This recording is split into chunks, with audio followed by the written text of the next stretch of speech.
Good evening, ladies and gentlemen. I'm Councilman Atkins. This evening, I'll be serving as your Mayor Pro Tem in the absence of Mayor Chapman. And at this time, we're just beyond the 6:30 hour, so I'll ask Madam Clerk if you would please sound roll call to establish a quorum. All right, Councilmember Hemme.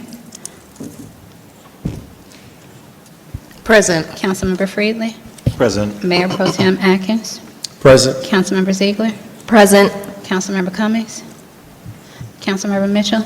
Present. Councilmember Caldwell. Present. And Councilmember Martin Rogers. Present. Mayor Pro Tem Atkins, we have a quorum. All right, thank you so very much.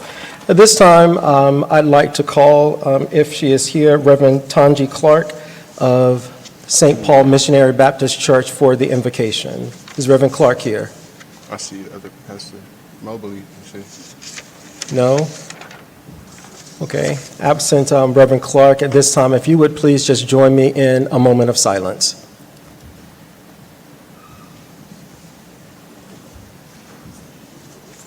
If you would please stand.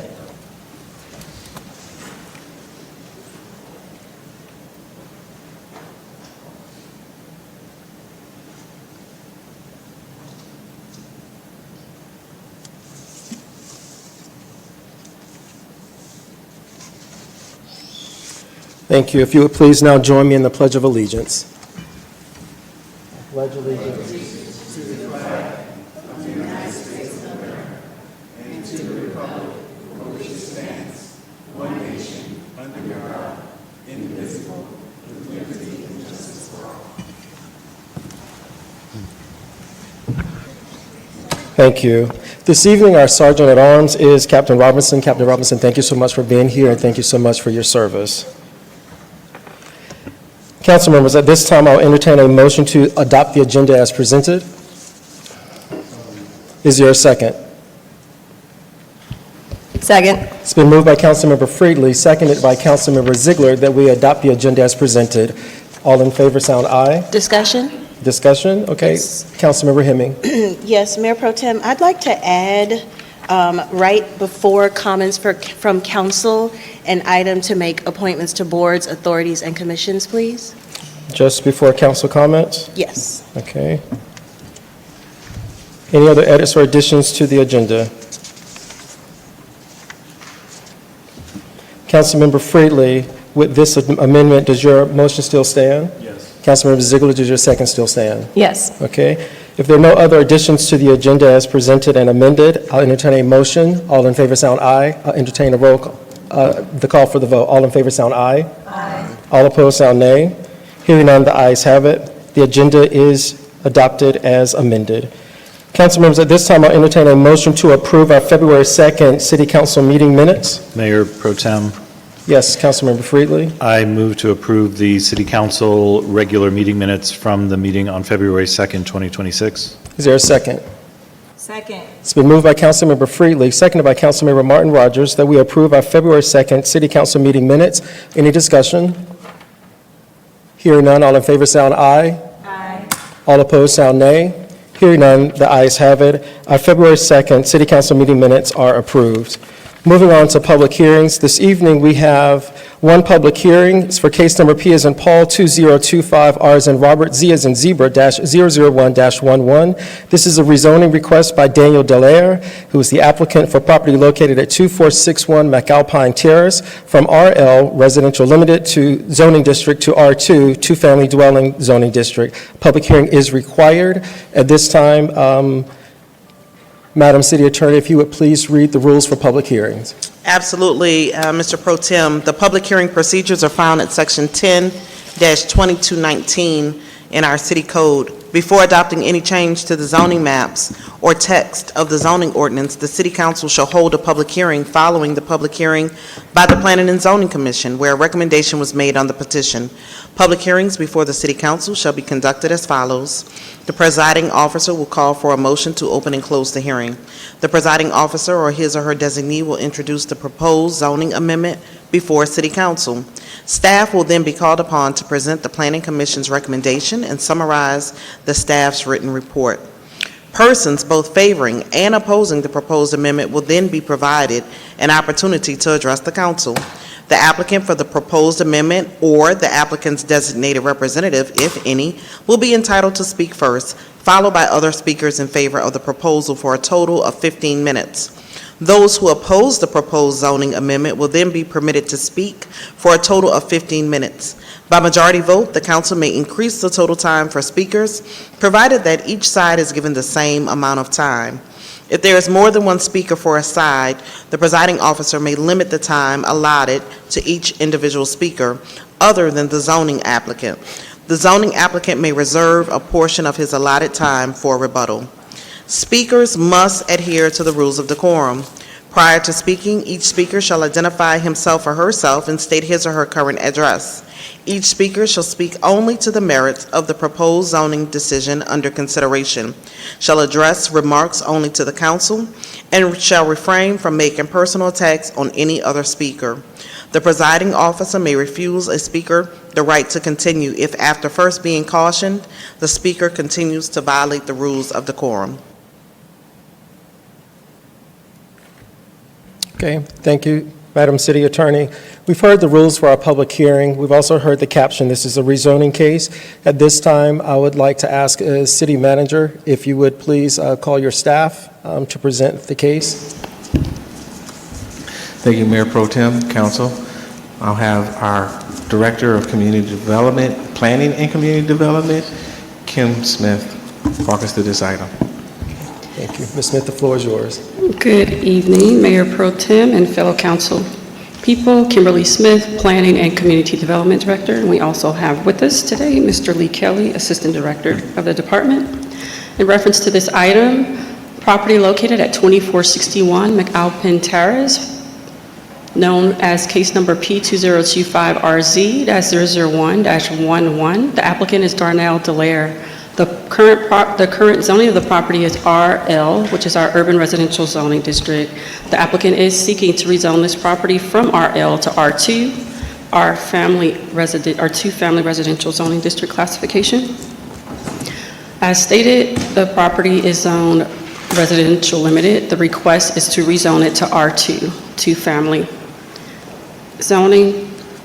As you see on the map, it's the property that is outlined in blue next to a property that was rezoned to R2 in 2011. The future land use map designation for this property is suburban residential.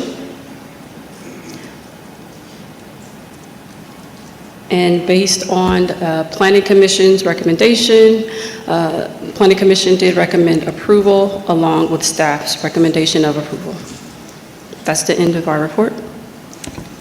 Thank you, Director Smith. At this time, I'd like for the applicant to come forward. Motion to open the public hearing. It's been moved by Councilmember Hemming, seconded by Councilmember is it Hemming or Caldwell?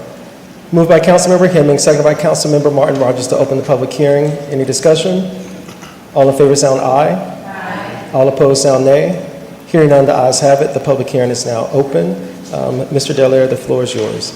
Yes, okay, thank you.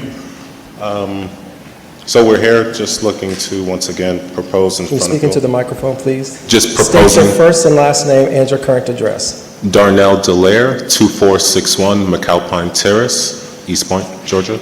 Okay. So we're here looking to present this rezoning from the current designation of RL into a R2, two-family dwelling. This is consistent with the East Point land use and the process of which a few of our neighbors have also gone through as well. Right now, the property is fully occupied as a multifamily, and we're just looking to, again, present our rezoning as such as well. That's it, sir. Yes. That concludes your presentation? Yes, sir. All right, thank you. Are there any proponents here to speak in favor of this zoning case? Any proponents here to speak in favor of this zoning case? Going once? Going twice?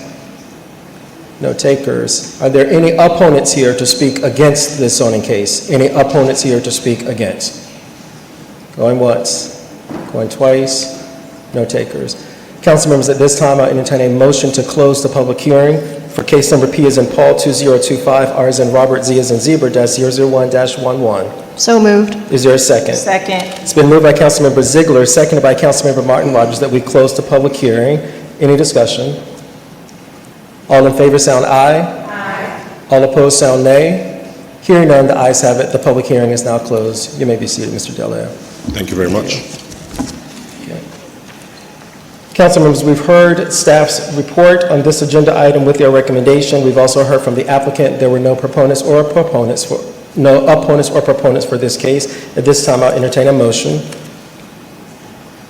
Mayor Pro Tem? Yes, Councilmember Ziegler. I will make a motion to approve the rezoning request P as in Paul 2025, R as in Ralph, Z as in Zebra, -001-11, rezoning request by Daniel Delaire, the applicant for property located at 2461 McAlpin Terrace, from RL Residential Limited Zoning District to R2 Two-Family Zoning District. Okay. Councilmember Ziegler, if I would just ask so that we can perfect the record, would your motion be to adopt the ordinance to amend the official zoning map? Yes. Okay. Is there a second? Discussion. I get a second, and then we can go to discussion. Is there a second? Okay, it's been moved by Councilmember Ziegler that this body would amend the official zoning map of the city of East Point by rezoning property located at 2461 McAlpine Terrace from RL Residential Limited Single Family Zoning District to R2 Two-Family Dwelling Zoning District. That motion was seconded by Councilmember Caldwell. Any discussion? Discussion. Councilmember Mitchell. I'm just curious if we have to waive the first reader. Have we already waived the first reader? We would have to waive the first read. Also, I don't think that we waived the first read from this before. We have not, but we would need to since it's an ordinance. Okay. Thank you. Is there a motion, then the motion on the floor is to approve. Would we need to retract that and then make a motion to waive the first read? We can do an amendment to Councilwoman Ziegler's motion, but while you can go ahead and finish with your discussion, and then you can address the amendment to include waiving of the first read. All right, thank you. Any other discussion on this agenda item? Okay. Councilmember Ziegler, hearing the city attorney, would you amend your motion to include a waiving of the first read? Yes. Microphone, please. Yes, I amend my motion to include waiving the first reading. Okay. And the second does still stand. So the motion on the floor is to waive the first read and to amend the official zoning map of the city of East Point by rezoning property located at 2461 McAlpine Terrace from RL Residential Limited Single Family Zoning District to R2 Two-Family Dwelling Zoning District with waiving of the first read. That motion was made by Councilmember Ziegler, seconded by Councilmember Martin Rogers. If there are no other discussions, all in favor sound aye. Aye. All opposed sound nay. Hearing none, the ayes have it. This passes. Thank you, Mr. Delaire. Thank you, Director Smith and Assistant Director Kelly. We're now moving on to our next agenda item, which is public comments.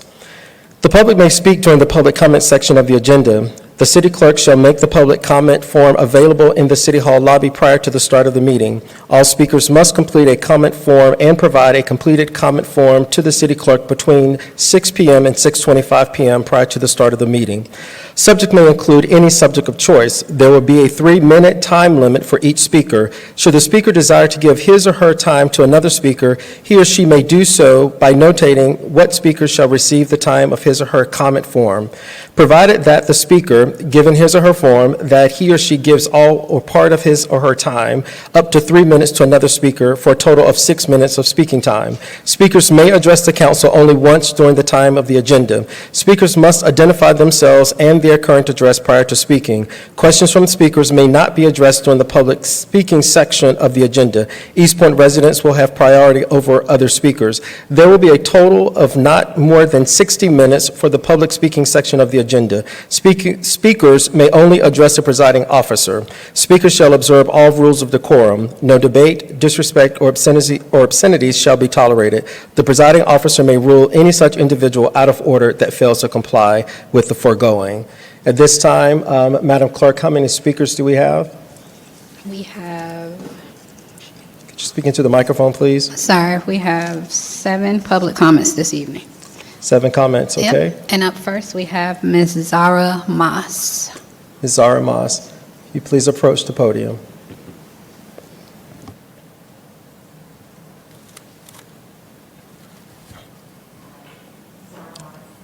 turn the microphone on, Ms. Moss. If you push the button until the red light, there you go. Okay, hi, Zara Moss, and I live at 3008 Meadowlark Drive, East Point, Georgia, 30344, and I want to give my time to Dr. Moss Robinson.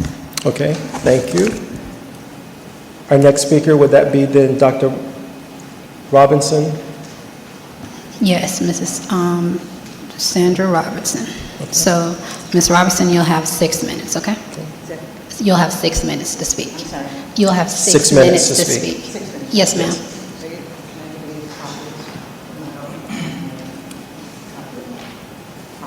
Okay. And Dr. Robinson, if you would state your first and last name and your current address, the floor is yours. Good evening. I'm Sandra Moss Robinson. I live at 3008 Meadowlark Drive here in East Point. I'm here this evening for one straightforward request. I need the city of East Point to take responsibility for the stormwater problem that the city's own system and roadway drainage have created, and to repair and restore my property. I have followed the city's processes and sent a claim months ago with no formal action, no investigation, no findings, nothing. For more than 20 years, stormwater from the public street was routed toward my home, down my driveway, and into my yard, and the drainage features along the western boundary of my property. The result has been progressive erosion and land loss year after year. This is not a single isolated event. It is a continuing condition that has steadily worsened. On December 24th, 2015, it became catastrophic. During that storm, the runoff came down with extraordinary force, destroyed my fence and gate, crushed the pipe that carries the creek from the eastern to the western boundary of my property, and caused a significant collapse of land into the creek. That one event dramatically accelerated damage that had been building for years. I notified the city, so this is not a new problem, but a continuing one. The city's response has been to address the public safety exposure, not the underlying cause or damage to my property. The city placed jersey bunker barricades near the hazard, and this was an acknowledgement that the condition is dangerous, but it did not stabilize the slope, correct the flow paths, repair the crushed pipe, restore the land use, or compensate me for the damage. In May 2023, the city worked on portions of the street, the storm drain, and the channel. City employees told me on site that restoring my property was not a part of that project and that I needed to file a separate complaint. I did, still no plan. There are 2 municipal sewer manholes on my property. They are city infrastructure. Because of the erosion caused by unmanaged runoff, these manholes are now difficult or nearly impossible to access. This is a public infrastructure issue created by the same ongoing stormwater conditions. So I want to respond directly to what the city has said in defense of doing nothing. First, I understand that most of the neighborhood is in a federal floodplain, not a city designation. FEMA mapping does not excuse the city from maintaining and managing its stormwater system. East Point's ordinance states that the city is responsible for overall stormwater management through the corporate limits, including operation, maintenance, regulation, extension, and improvement of the stormwater management system. You know the code. But in the interest of time, I'm going to defer addressing what the water source flowing through my property is about, but I will say that I'm not asking the council to accept a conclusion today about whether the origin is 100% street runoff or 100% creek flow. I'm asking for what the ordinance requires: an investigation, findings, and a corrective plan. The city cannot deny a claim by assertion and then refuse to do the analysis the city's own code contemplates. Third, I've been told I installed a corrugated metal pipe in the creek. It does not meet city specifications. It may have made things worse. Even if the city believes that a prior pipe is substandard, that does not relieve the city of its responsibilities. It clarifies what the solution should be. I have been told that the city has denied my claim for more than 10 years. That is not a defense. That is proof of notice, and is proof that the condition is continuing. The city's stormwater ordinance includes community assistance programs for precisely these circumstances, and it is funded by stormwater fees paid by residents like me through the Stormwater Enterprise Fund. Again, you know the section in the city code. I have paid these fees as I've lived in the city for over 40 years. and I'm asking the city to use the system it created for the purpose it stated. This is what I'm asking the council to do today. 1, direct Public Works to schedule an on-site engineering assessment within a specified deadline, I'm asking 10 days, and to provide written findings on the past and current sources of water contributing to the erosion and damage, including roadway runoff, municipal drainage features, and any other contributing factors consistent with the investigation process contemplated by the storm drain repair and extension program. Again, I cite the city code. Direct Public Works to deliver a written corrective plan and timeline. Address the city's infrastructure on my property by including safe access restoration for the city's 2 sewer manholes in the corrective plan. And finally, authorize funding through the Stormwater Enterprise Fund and the city's stormwater programs to perform the work. I will cooperate with access, easements, construction, reasonable releases, whatever is necessary. But let me make my final point. I am not here asking for a special favor. I'm asking the city to do what its ordinance says it is responsible to do and what basic fairness requires when a city-managed stormwater condition has damaged a resident's land for decades. I have photos, documentation, and evidence of the progressive erosion, the 2015 collapse, and the ongoing hazards. I want the city to stop treating this as someone else's problem and take the corrective action that should have been taken years ago. I thank you for your time. Thank you, Dr. Robinson. Up next, we have Mrs. Ernestine Pittman.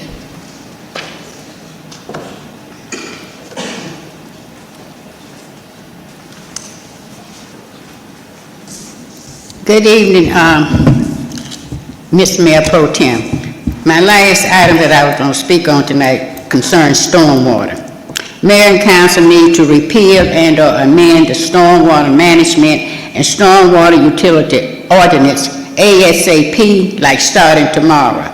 I will gladly work with the city attorney to get this done since my name is on the erroneous current ordinance. I have 4 stormwater utility ordinance through open records that contradict all over the place. It needs to change.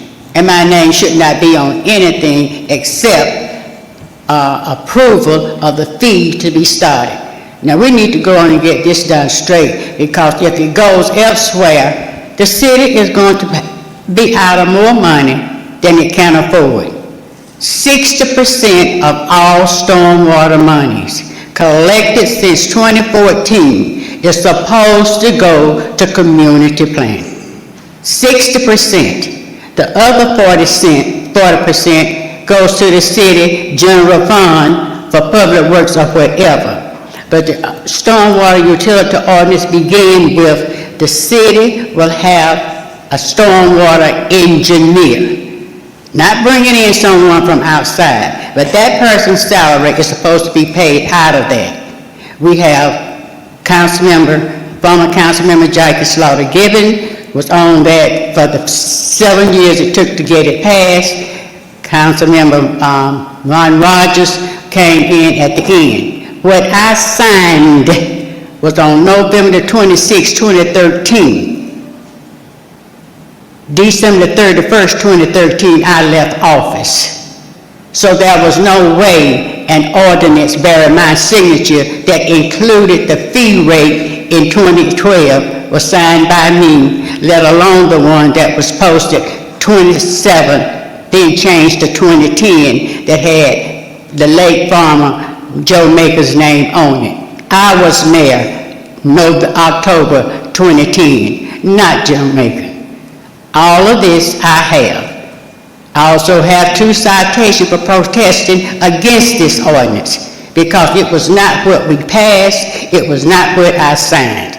We will have to clear this up. If it is repealed, there goes the citywide stormwater fee for everybody. One last thing, I finally got around to reading the whole thing after being disgusted with whatever. No council member in this city would ever agree to a stormwater utility that says failure to pay the stormwater fee will result in possible disconnection of all your utilities. In the first place, that's rubbish. This is in the ordinance, and my name is on it, and not like it. Time is up. Thank you, Ms. Pittman. Okay. Now I start my other 3 minutes. Jackie Slaughter Gibbons. Okay, all right, Miss Slaughter Gibbons, just write next time that you give your time to her on your thing, okay?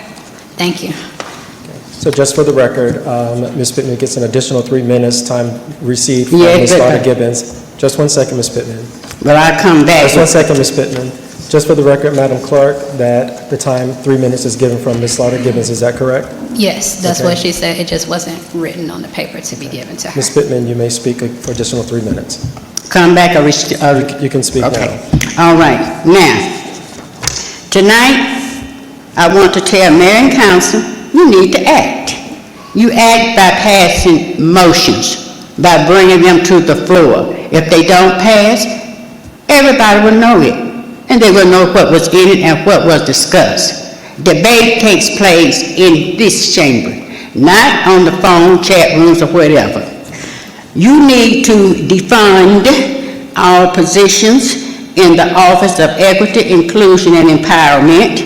This agency was not created by the city, and its existence violates the charter. You need to defund the Assistant City Manager's position for the same reason. Hire a budget analyst, internal auditor, and an external auditor. That is requirements of the state. The Council Human Resource Board needs to address the behavior of the city manager for the following charter welfare violations.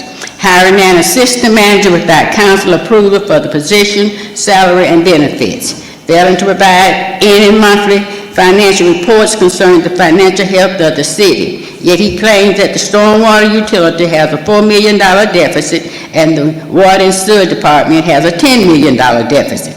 Without council approval, made the city a third-party collection agency with a company for insurance coverage for water line leaks for $1.60.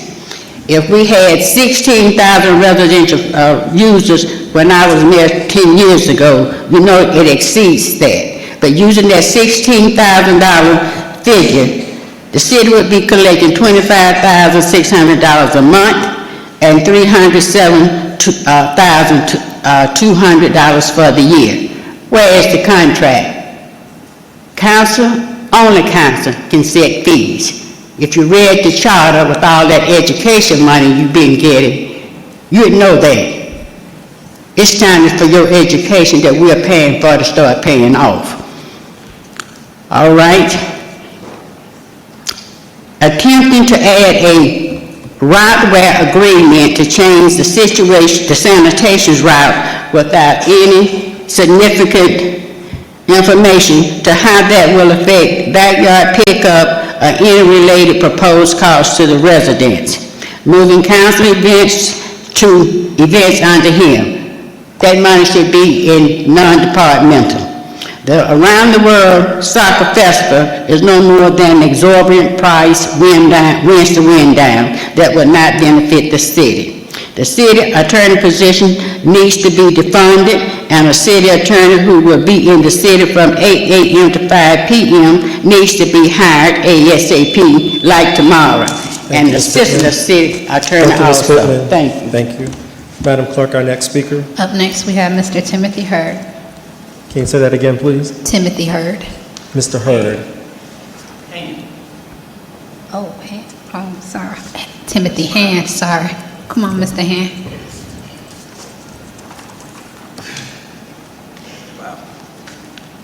You would state your first and last name and your current address. First name, Timothy Hand. The address is 2873 Sylvan Road, East Point, Georgia, 30344. The issue I'm having is, well, it begins with my utility bill. I have a current utility bill right now for $1,500. It's a little over $1,500. And the issue is so simple that I can't believe that I'm having to deal with this situation. The issue is so small that all I need is a bill saying that for this month, Mr. Hand, you owe $200 and something. But because that bill says it's $1,500, when I go to the computer to pay the bill, I can't pay the bill unless I pay the $1,500. I can't believe that an issue so simple can be so complicated. Now, of course, this is just where it starts. I've paid an attorney to send a letter to the city of East Point, asking East Point to just change this simple situation. I've been told several times, I've asked for several meetings with the city manager. I've asked for several meetings with customer care, with the managers. They will not let me speak with the manager. I've asked for several meetings with the chief of police. They will not let me speak with the chief of police. It is crazy what I'm dealing with. I don't know how to explain it. It makes no sense to me whatsoever. I was sitting out here a while ago. I was told several times, and I don't have the name with me because I just found out about the meeting today, so I'm not prepared. When I asked for the city manager this last time, after I've been told that we've given you the wrong person several times, when I asked for the city manager this time, they gave me another lady. And I was sitting out here a while ago, and it just blew my mind when you looked over there at the city manager, and it was a man that you referred to. I'm looking for a lady. This makes no sense to me whatsoever. I can understand an issue, a big issue that you're having to deal with as a city. I can understand that. But a simple issue as far as, can I get a meeting? Today, the last few days, by the way, my utilities at the house right now are off. And I've been trying to get these utilities back on. It's crazy to me that something this simple can't be taken care of. I can't believe that there are people in place that can be so incompetent about a utility bill that started at $500 and something. And here's the kicker. They asked me to pay $500 something, which I thought was crazy. Yeah, your 3 minutes are up, sir. Sorry. Okay, thank you. Up next, we have Mr. Anthony DeRubis.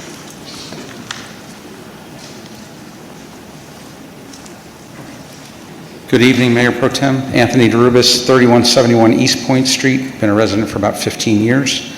I am here also to discuss the utility bill. For those on council who may or may not know, there was a small snafu at the beginning of this month, January, where $1.60 was added in multiple places on the bill. I reported it immediately to my council members, and they immediately forwarded it to city manager and department managers. And for 3 weeks, nothing, crickets. Last neighborhood meeting, I presented it to 2 more council members. And I finally sent an email Friday after 3 full weeks indicating this issue. Now, I've been in industry for years. Mistakes happen, there's no doubt about it. It's how you deal with the mistakes that define your organization. Mr. City Manager, I know this is your first new year in the city. Last year about this time, there was a duplicate billing issue that took over 2 or 3 months to resolve. I received an email from one of your department managers saying that yes, indeed, it was a mistake, but she only identified half of the mistakes that the citizens identified in their emails to City Council. So I'm hoping that this mistake doesn't encroach into February's billing cycle. Again, it's a small inconvenience to the public. It's about $8 or $9. But if you multiply that by 20 or 30,000 meters, you're going to have a $200,000 issue for multiple months that you're going to have to reverse. Push your accountability and responsibility down the chain to your department leaders and have them push it down to the people that work on these problems. Anybody can forgive a mistake, anybody can make a mistake. I've even admitted to 1 or 2 in my time in the industry. But it's how you fix the problem and address the problem and keep communication lines open. Thank you. Thank you, Mr. DeRubis. Madam Clerk, our next speaker. Yes, next speaker would be Mr. Michael Hightower.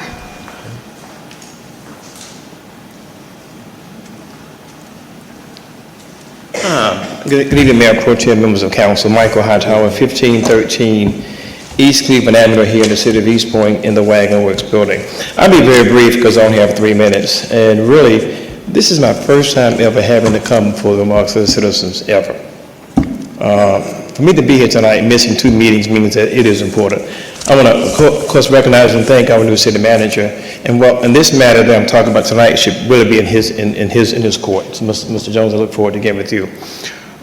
East Point has a process which identifies local small vendors, and it reads thus: a local vendor preference program. And when a individual or company submits for consideration, points are provided for that if a local resident process. I would just ask the council to make sure that, and I'd be happy to volunteer time to make sure that program is working efficiently. So, Mr. Jones, I'd be happy to assist if possible with that. I would say that the second reason, that's reason one. Being here 24 years, and clearly I think that has been a challenge. The second reason is the real reason I'm here. Our firm works throughout Georgia. We have an office in Savannah, 25, 26 employees. We provide urban planning, transit planning, some engineering, and community engagement. The project that I was a local vendor for dealt with the Norman Berry Drive Trails project. And what I'm about to say is pretty embarrassing and astounding. It's astounding. I don't want nothing. I don't need nothing. But when you have a firm like ours, we work in every county in the region, MARTA, Department of Transportation, with a 2.4 approximate project in East Point. We were on the team. We gave a very conservative process to provide community engagement. Engagement for this project of 2.1 miles covers Jefferson Park, covers Tri-Cities High School, covers a variety of locations. When I tell you that your city, one of your city departments, Mr. Jones, I did reach out to you, and I reached out to your department head. Out of $153,000 plus or minus of a $2.4 million project, they want us to reduce it to the point to give minimal public engagement. We have never experienced that in the region. We worked in offices in North Carolina, other places. I would just ask you to make sure that you look at the local vendor program. We are not going to insult minority communities. There are some federal laws in place that deal with how you engage communities. You are a former planner and architect. So I would just add that you have the city manager take a look at it. I've gone through the process, talked to Public Works, sent your city manager a couple of correspondences, and I shouldn't even be here tonight. Please take a look at it. Thank you. Thank you, Mr. Hightower. Madam Clerk, does that conclude our speakers? No, we have one more. Okay. Next person, and the last person is Ms. Oya Monet Worthy, and my apologies if I mistakenly said your name wrong. Oh, yeah, Moneyworthy? Yes. Okay, Mr. Moneyworthy has left the meeting. He was here earlier this evening. Okay. But just for the record, we will call him, but I spoke with him and he is gone. Okay. Well, that was the last speaker for tonight. Okay, all right, thank you. All right, so that concludes our public comment section of the agenda. Thank you to all of the speakers who came out this evening. We greatly appreciate your input. Our next item on the agenda would be appointments to boards, authorities, and commissions. Council members, at this time, are there any appointments that would need to be made? I see one microphone. Councilmember Hemming. Thank you, Mr. Mayor Pro Tem. So this evening, I have 3 different appointments I'd like to make, and I'll ask you all to take them individually and ask for a vote on each one. So the first one is to the Municipal Utility Advisory Board. Mr. Napoleon Black is an accomplished operations leader with extensive experience in wastewater treatment and environmental compliance. He currently serves as a Class 1 wastewater plant operator supervisor in DeKalb County and previously held the same role with the City of Atlanta, where he led teams and ensured strict compliance with EPA and Georgia EPD regulations. He has successfully advanced cost savings, sustainability, and efficiency initiatives projected to save millions in operational expenses. With a degree in urban economics and finance, professional licensure, and honorable military service, Mr. Black brings strong leadership, accountability, and fiscal responsibility to the role. For these reasons, I move to appoint Mr. Napoleon Black to the East Point Municipal Advisory Board. Second. It's been moved by Councilmember Hemming and seconded by Councilmember Freely that Councilmember Hemming appoints Mr. Napoleon Black to state the board again, please. Municipal Utility Advisory Board.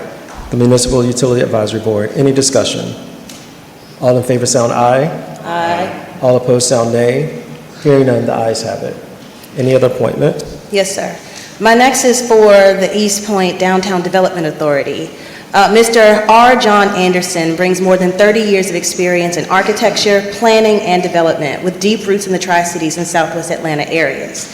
He is principal with Tri-Cities Building and Land, an infill development firm focused on pragmatic, neighborhood-centered urbanism, and an urban designer with the Toller Anderson Kim Planning and Urban Design. He is also co-founder of the Incremental Development Alliance, a national nonprofit dedicated to training small-scale developers and empowering communities to revitalize neighborhoods from within. Mr. Anderson is known for his ability to work creatively within existing development codes to unlock practical, community-based solutions that strengthen local economies. His experience in sustainable infill development, code navigation, and incremental revitalization makes him uniquely qualified to help guide the continued growth of East Point's downtown. For these reasons, I move to appoint Mr. R. John Anderson to the East Point Downtown Development Authority. Second. It's been moved by Councilmember Hemming and seconded by Councilmember Freely that Councilmember Hemming appoints Mr. R. John Anderson to the Downtown Development Authority. Any discussion? All in favor sound aye. Aye. All opposed sound nay. Hearing none, the ayes have it. Any other appointments? And my final for this evening is to the Ethics Board. Mr. Jeremy Taylor has been a proud resident of East Point since 2010 and brings more than 15 years of professional experience in IT infrastructure support, and he currently serves within the University System of Georgia.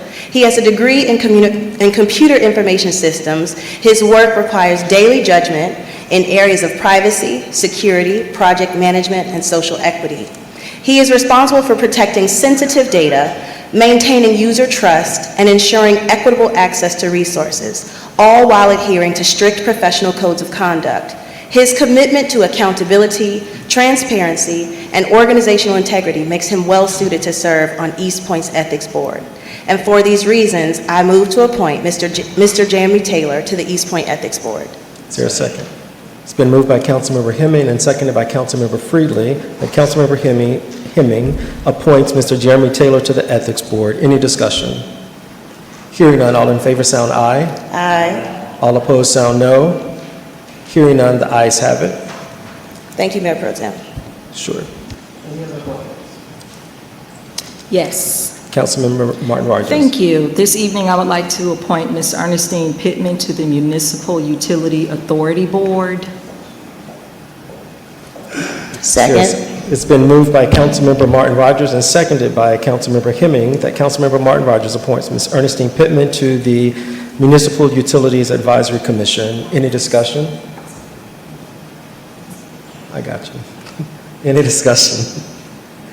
Hearing none, all in favor sound aye. Aye. All opposed sound nay. Hearing none, the ayes have it. Any other appointments, council members? Seeing no microphones, we'll move into comments from council. Madam Clerk, would you please track time to make sure that each of our council members stick to our 2-minute rule for council comments. Council members, if you have any comments, please indicate so by hitting your microphone. We'll go in this order. We'll go in this order. Councilmember Ziegler, then Councilmember Hemming, and Councilmember Caldwell, and then Councilmember Martin Rogers. Thank you, Mayor Pro Tem. I wanted to thank everybody who came out tonight to give public comment. And Mr. Hand, you're my constituent. If you could please give me, shoot me an email at CZIEGL. It's CZ as in zebra, IEGLER at eastpointcity.org. I also wanted to give a shout out to Robert Whitehead from Sanitation.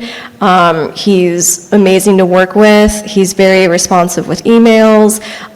He is very prompt to solve any issues that come across our way.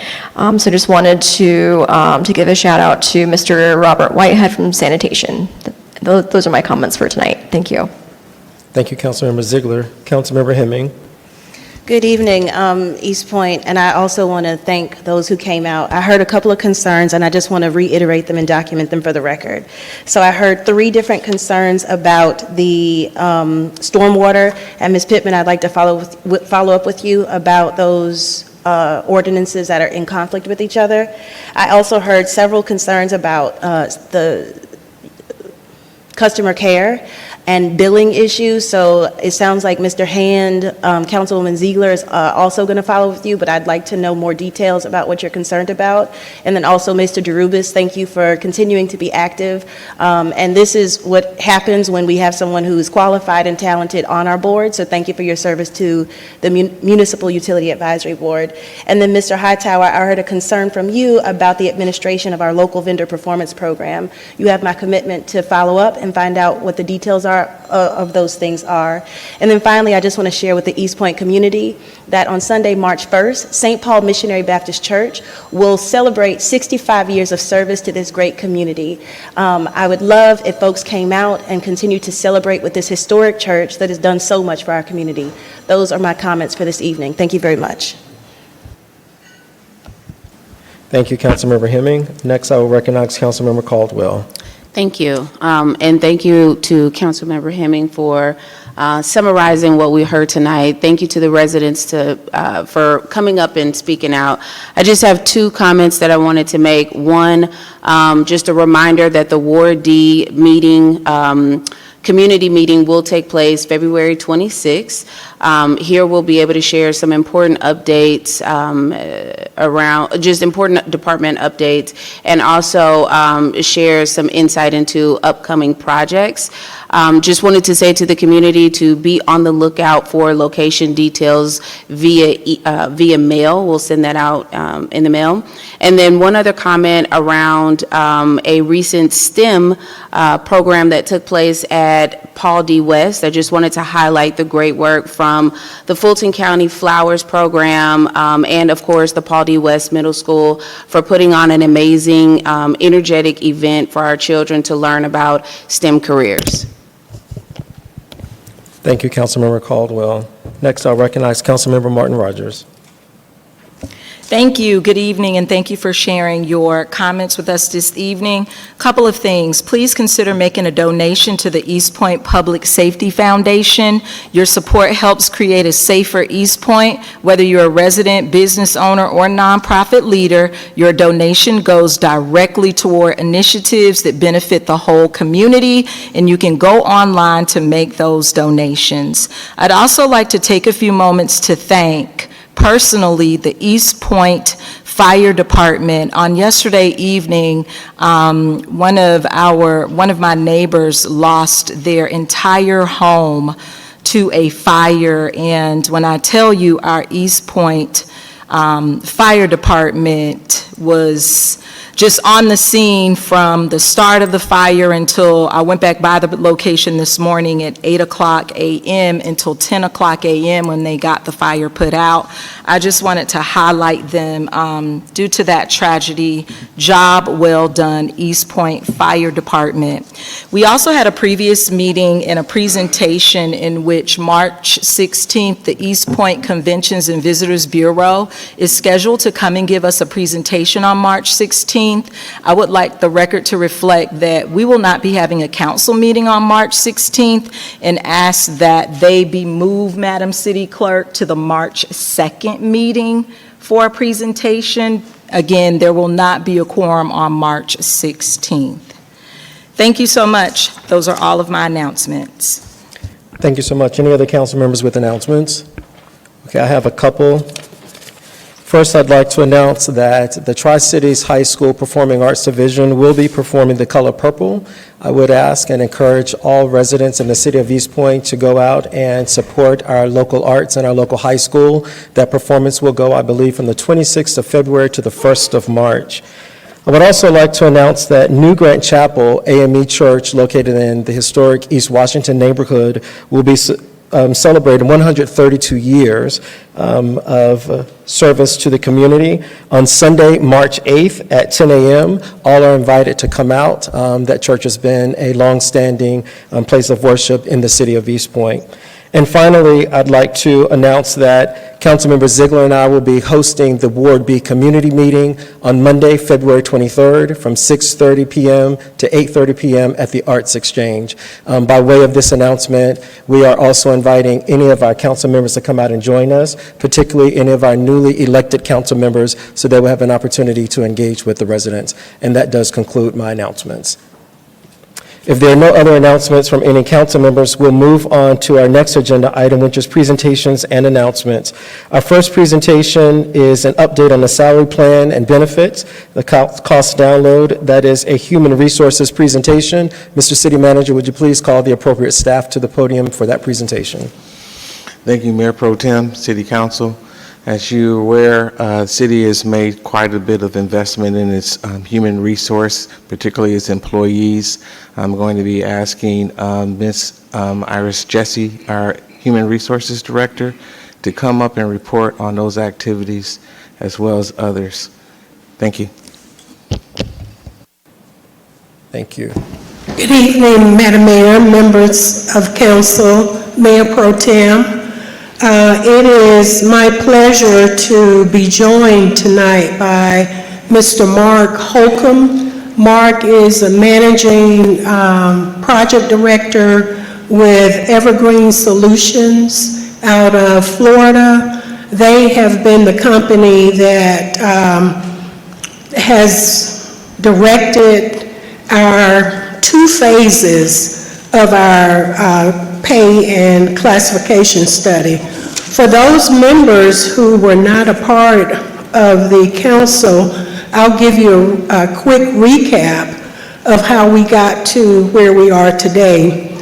We issued a request for proposals back in 2021, and the contract was awarded to Evergreen Solutions in September of 2022.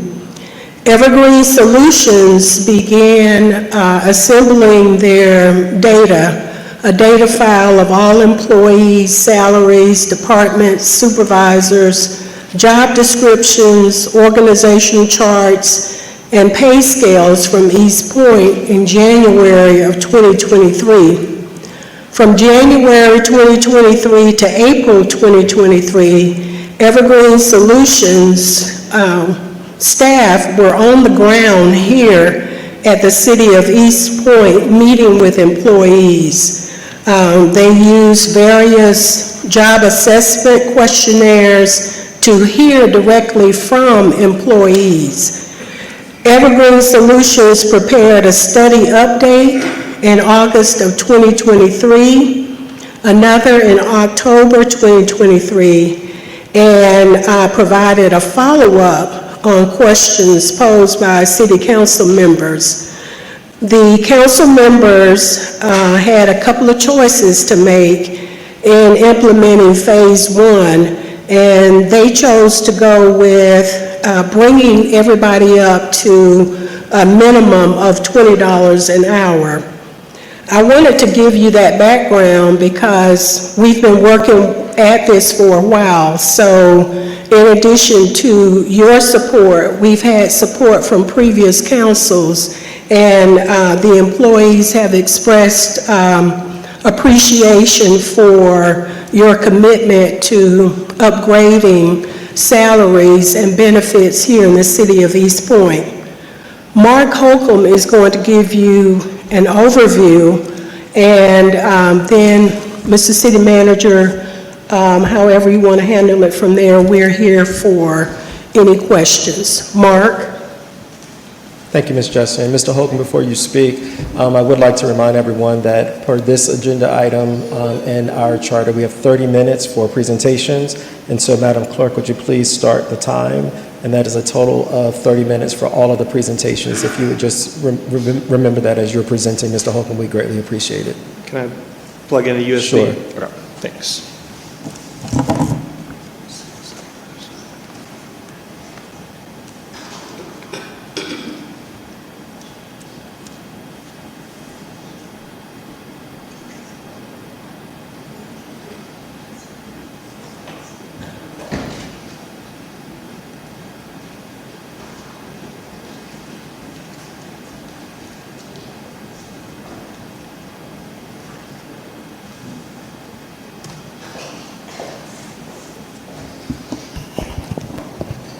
All right, well, thank you very much for having me back out to the City of East Point. My name is Mark Holcomb, and today I'll just give you a little bit of overview of the Phase 2 portion of the study. We just heard a great wrap-up or sort of summary of the Phase 1 part that already took place, so I'll skip that slide that I had. But for the Phase 2 portion of the study, it did mirror in scope and design the Phase 1 study that was done for a select subset of employees. So for Phase 2, we did an additional employee outreach period where we came on site and met with employees. We did have an opportunity again for employees to fill out their job assessment tool surveys, which allowed us to collect up-to-date information from employees about their job duties and responsibilities to make sure that we're not reviewing or assessing jobs based on out-of-date information or job descriptions that would need to be updated or changed. We did conduct an internal analysis on all of the information collected by employees and from your HR department, so your job descriptions, pay plans, organizational charts, et cetera. And so that internal analysis allowed us to review the internal equity of positions within the city, thereby understanding how do employees perform in different departments and across the city to make sure that we have appropriately graded positions and appropriate recommendations internally.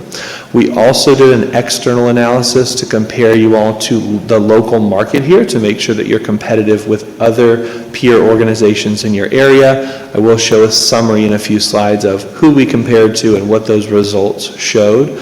But ultimately that led us to the solution and recommendations, which was concluded at the end of last year.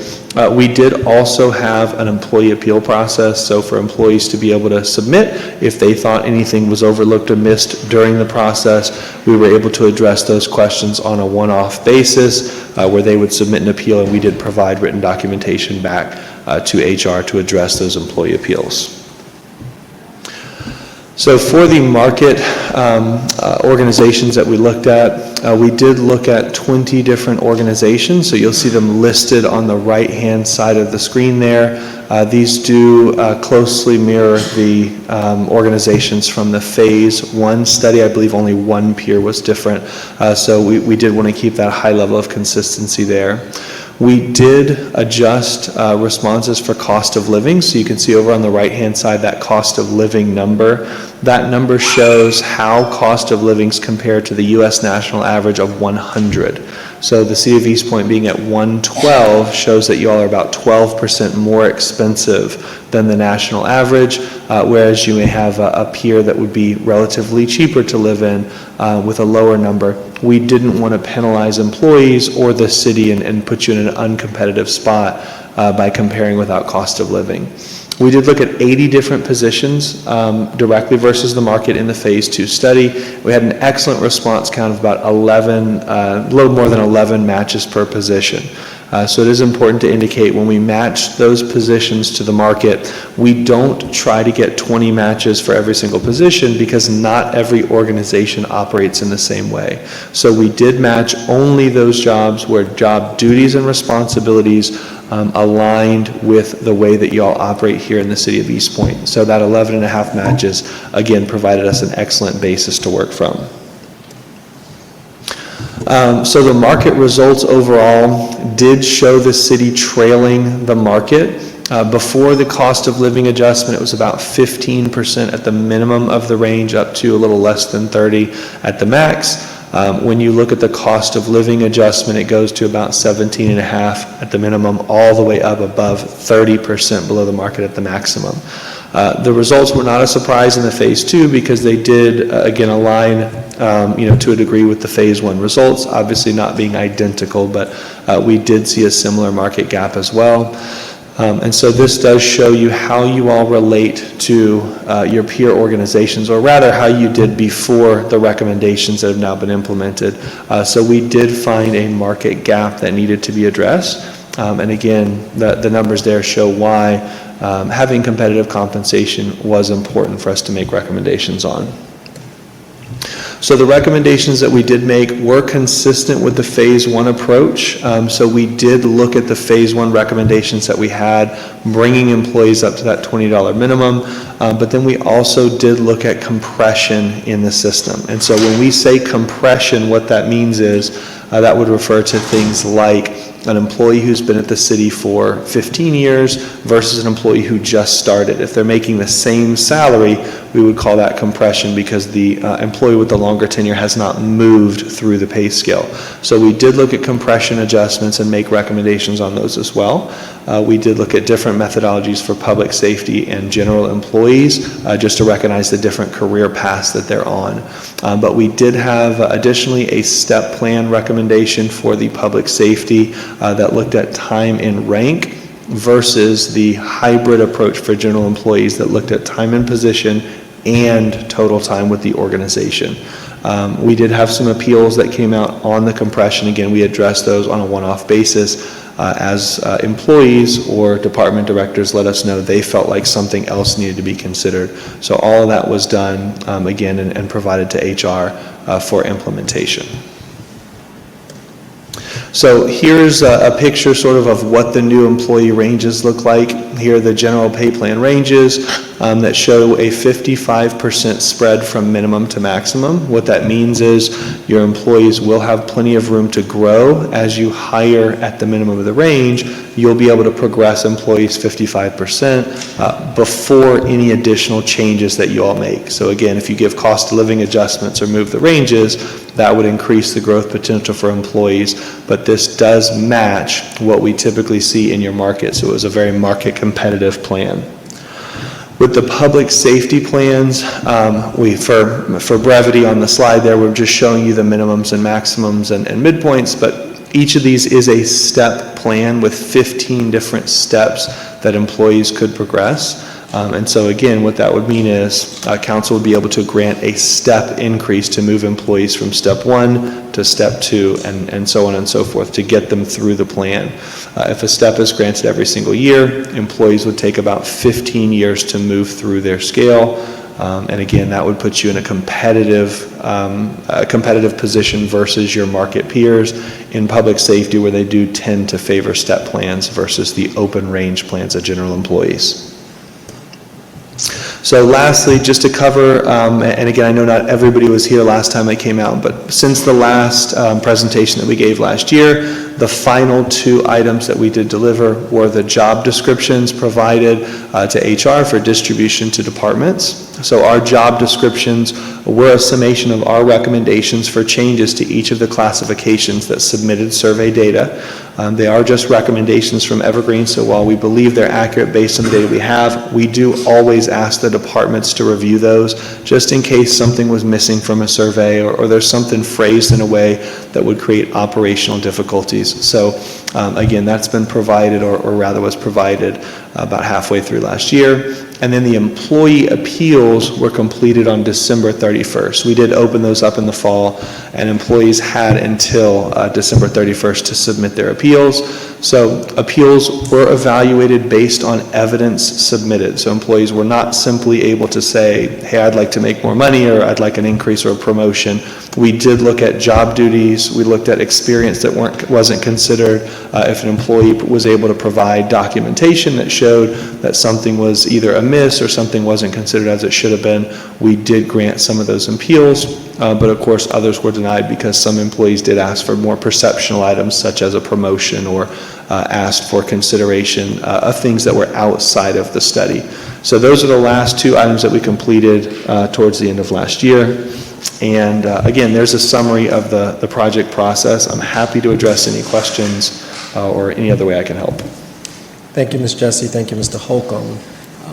Council members, at this moment, I'll ask the city manager if there's any action that you are expecting of this body this evening. Thank you. No action, but I do want to just give a little bit more to the presentation. So moving forward, we've instructed department directors to look at any pay adjustments as a form of their merit increase possibilities that come up with their evaluations on the anniversary date of that particular employee. And that's also including any additional education, training, certificates, or things of that nature that the employee may have gotten since this study. And those are evaluated based on those merits at the time of a performance evaluation. Outside of that, as it was presented, we had closed out all appeals, and HR's worked through them through the month of January, and we're essentially closing all those out, and any other type of adjustments would happen in the format I just provided. Thank you, Mr. City Manager. Councilmembers, you've heard the presentation. This particular order, Councilmember Freely, then Councilmember Hemming. Thanks for your presentation, Mr. Holcomb. I have a general question that you might be able to answer, or possibly Ms. Jessie. I come from the federal government space, and so we have grades, but we have steps in between, and not public safety. Is there a particular reason why at a municipal level steps are not recommended for other than public safety? Sure. So one of the things that we do with all of our studies is we do survey market peers to see what's more prevalent in each individual market.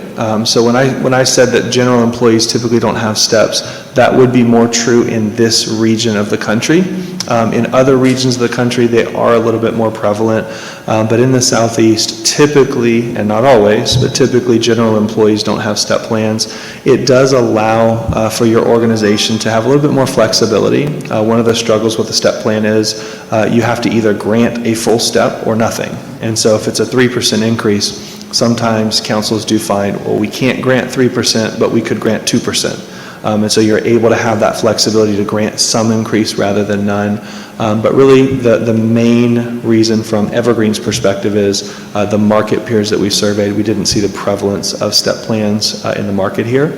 But again, some regions of the country, we would see more of that for general employees as well. Okay, thank you. Absolutely. Councilmember Hemming. Mr. Pro Tem, if I may, to the presenter. Hi, Mr. Holcomb, nice to meet you. One of the questions I have, and I might have missed it because I stepped out for a couple of minutes. I'm curious, you showed us the salary ranges, but when we think about total compensation, it obviously also includes benefits.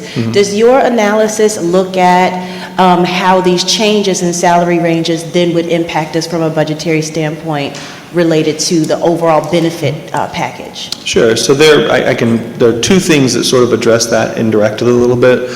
In the phase 1 study, we did look at benefits. Again, since this phase 2 study happened a year after, we did take a look just to make sure nothing had changed with the benefits, but there were no significant deviations from what we saw in the phase 1. So a benefits summary was provided in phase 1 that talked about how does the city differ in terms of healthcare offerings and time off and retirement and each of those other benefits that are important to employees.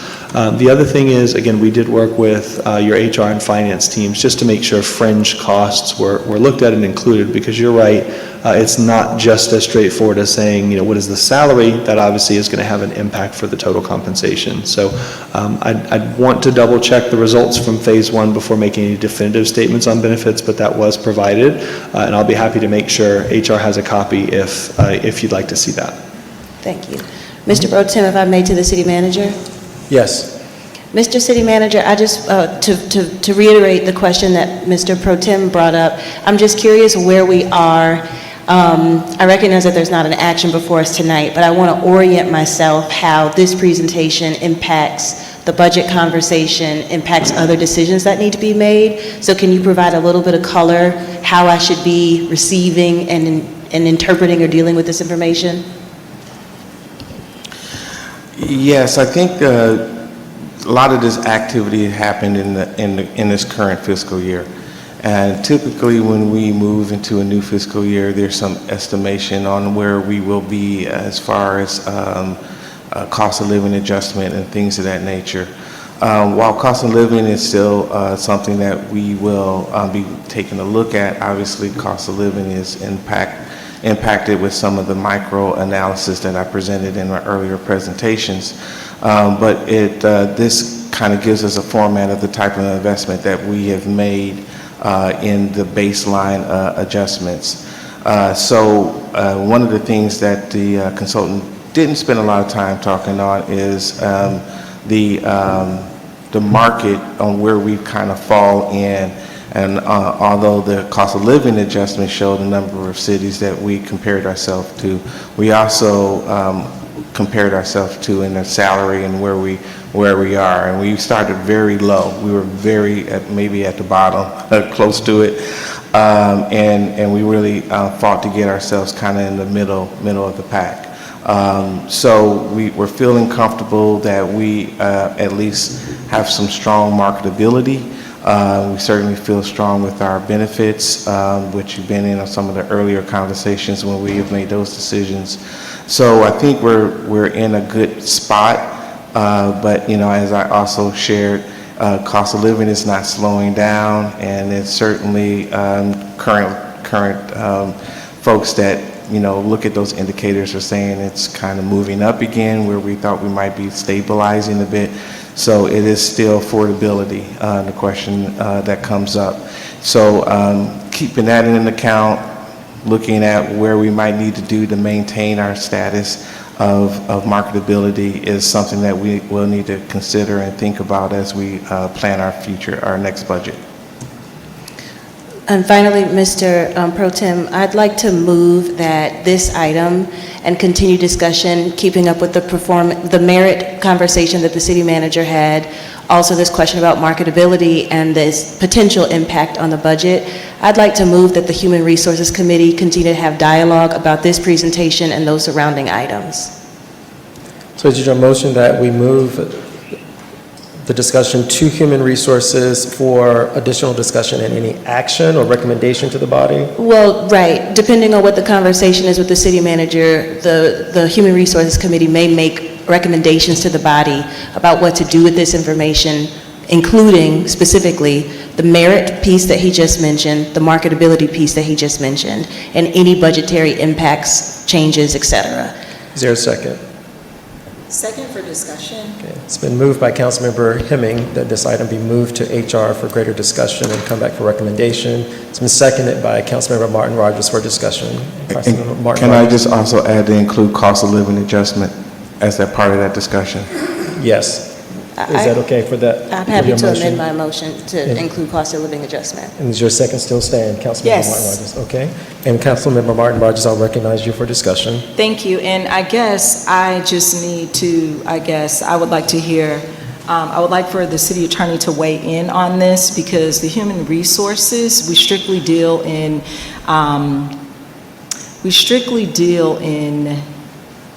information dealing with our direct reports. This kind of delves over into the human resources, and I would just like to hear from the not the city manager, but the city attorney. I'd like for her to weigh in, because our committee, we do work, but that is in relation to the direct reports. This presentation was originally done, I want to say in 2024, we started it. If we could have Ms. Jessie come up just to give us a little background information on this. Yes, ma'am. We last did when Mark was here in June of 2025. Yes. So city manager wanted to have this information for the benefit of the new members to keep everybody up to date. So nothing has changed. July 1st started the implementation of Phase 2, which will take us to June 30th. And I understand the issue about the budgetary implications, but basically he just wanted us to update. Okay, and then with that being said, the mention of the budgetary implications, would this be appropriate for the Budget and Finance Committee? Councilmember Martin Rogers, I think the first question is for the city attorney Yes. to opine on referring this item to the HR committee for a greater discussion and the recommendation, if there needs to be one, to come back to this body. And so I'll give the floor to you, Madam City Attorney. Thank you. Councilman Martin Rogers, you're correct that Section 2-2004.5 talks about the Human Resources Standing Committee, and it says the duties of the Human Resources Committee shall include, but shall not be limited to, and I think that's important for the last subsection I'll read, developing and implementing annual performance appraisal for the employees who report directly to the City Council, so the direct reports, as you stated, presenting its recommendations regarding the annual performance appraisal for council concurrence, receive and make recommendations regarding personnel matters directly pertaining to the employees who report directly to City Council. And then the last one, which is kind of a catch-all, which is probably where this will fall, is any other duties assigned to it by majority vote of council. So if the majority of council votes yes to the motion that's on the floor, then you could assign it even though it does not have to do with direct reports. All right, thank you. I'm sorry. And the second part was, and that's probably a value question for us as a body, Councilmember Martin Rogers wanted to know if this should be then referred to perhaps to the Budget and Finance, but that would be a decision that this body would make, I would imagine, but you may opine on that, Madam Attorney. I think you're right that that's a policy decision as to whether or not you want to kind of bifurcate this issue and give some of it to the Budget and Finance, give the rest of it to HR committee. I don't think there's a legal consideration there. Thank you. At this time, I'll recognize Councilmember Mitchell. Thank you. I just wanted to, as we were talking this through, the first thing that came to mind that this might be appropriate for the Budget and Finance Committee, more so the HR Committee. It might even fall under the rules and responsibility of that committee. But I know we're having a discussion right now, so that's my input. Okay. Madam Attorney? One other consideration is that there's nothing that stops maybe the two committees from meeting together, doing a joint meeting. Obviously, you must advertise it as such, but you can do it together. All right, thank you. There are, Councilmember Hemming. Mr. Pro Tem, I'd like to amend my motion in that the discussion around cost of living adjustment, merit, and overall this package is first discussed in Human Resources with a recommendation to Budget and Finance to talk about the implications to the budget. So the motion is that not that we have a joint meeting between the two committees, but it first go in the order of Human Resources discusses it, comes up with some recommendation that the Budget and Finance Committee would then entertain should there be a budgetary impact of any recommendation or decision you offer. Thank you, Councilmember Hemming. Councilmember Martin Rogers, does your second still stand?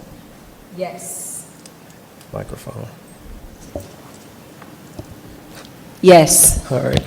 Any further discussion? There is a motion on the floor made by Councilmember Hemming, seconded by Councilmember Martin Rogers, that portions of, as stated, of this item will go to HR for initial discussion, and then recommendations would then go to budget regarding any budgetary implications. If there's no other discussions, all in favor sound aye. Aye. All opposed sound nay. Hearing none, the ayes have it. The motion carries. Thank you very much. If there are no other comments regarding this matter, we will move to our next presentation, which is initiated by Councilmember Caldwell. And Councilmember Caldwell, since you're the initiator of this, I'll give you the floor to present or introduce this presentation. Thank you. So I invited the Office of Equity and Inclusion and Empowerment here to just kind of present to council and the community so that we can better understand who they are as a team, the work that they do, and the impact that they're having across East Point. So I'd like to invite that team, Ms. Yolanda Johnson, to the podium. Thank you very much. And as they are coming and the clerk is setting up the computer. She will then start the time for the presentation.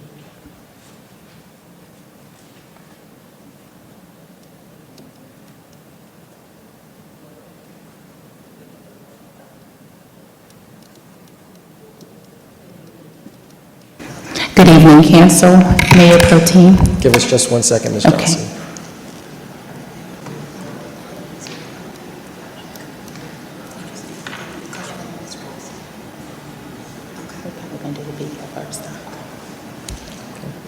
Once the clerk sets the time, the floor is yours.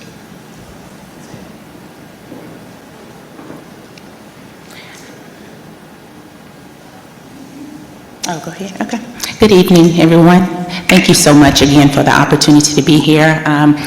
We was here, a couple months ago? So I think we was here the last time, giving you an overview of the department. We gave some very extensive information about the department, but I know we have some new ones on, and we do have some new things that have occurred since then, and we also wanted to give you an update on the Empowerment Gala because we did bring that to you. But before that, I want to just show you the video really quickly, not even 2 minutes.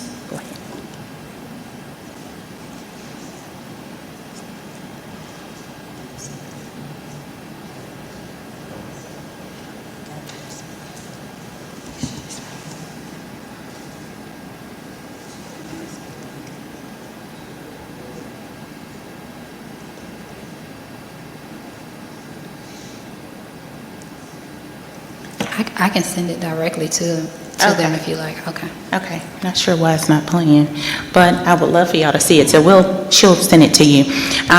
We had a very exciting time at the Empowerment Gala. It was amazing. I thank you so much for the council people that were able to come, the council members that were able to come, and the mayor that was able to come, and the support from the city manager for being here at the event. We had an amazing time that whole day, actually. We started the morning with the brunch, and then we ended with the event. Over 200 people were at the gala. It was very exciting.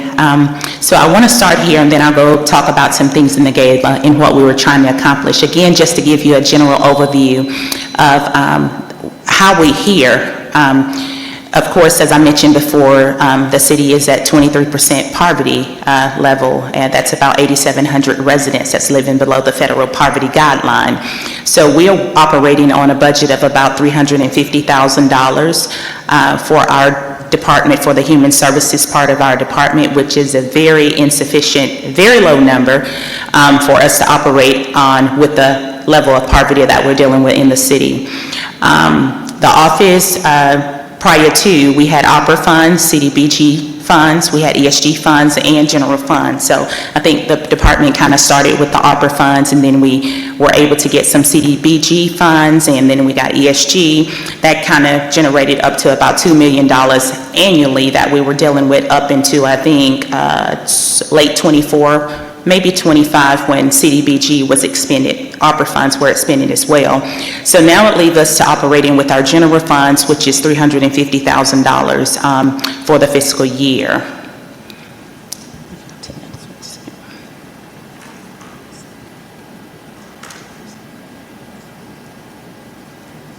So essentially what we're doing is working with our unhoused population. We do a lot of rapid rehousing. Over the course of a year, we've housed over 400 individuals and families.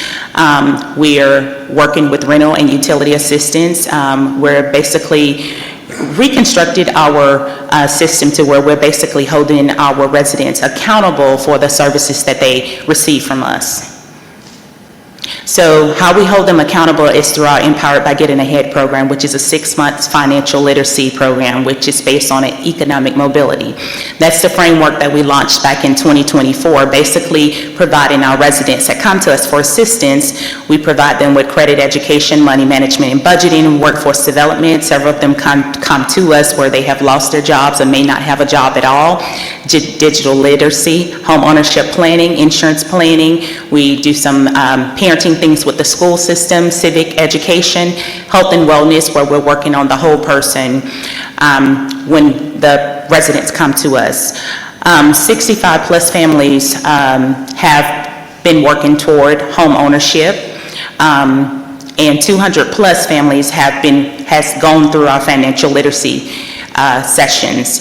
35% of those unhoused individuals have gained employment and making livable wages. With our community health and crisis response, we have worked with our police department. We did a CIT training back in October where about 18 police officers were CIT certified. That's basically helping them to understand the dynamics of the mental health field. They went out to a mental health facility and got to actually engage with some of the facilities out on Metropolitan. They learned about mental health, de-escalation, and safety. So our collaboration with the healthcare departments and behavioral health providers, we have a strong partnership with several of those entities. And community partners, we have built a large amount of community partners. We have about 45-plus community partners where they engage with us, whether it's pertaining to housing, workforce development, our youth, education, and health. We have community collaboration meetings. We have resource fairs. We have outreach going on where we have, we're getting ready to do a housing fair with the school system next month. Our emergency response, when we're responding to the warming centers, we make sure that we get food there when we do have the warming center open for the ones that are unhoused.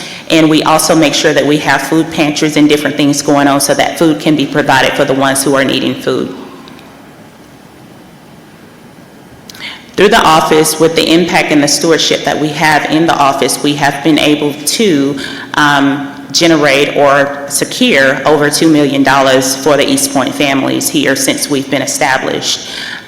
We're basically wanting to make sure that we're transparent and we're being held accountable for the dollars that we do spend. We do have data on anything that you guys would ask for. We have the data to support what we do, the work that we do. And we're basically focusing on sustainability, making sure that we have real solutions for our families. And we're not just giving handouts, but we're giving hand-ups.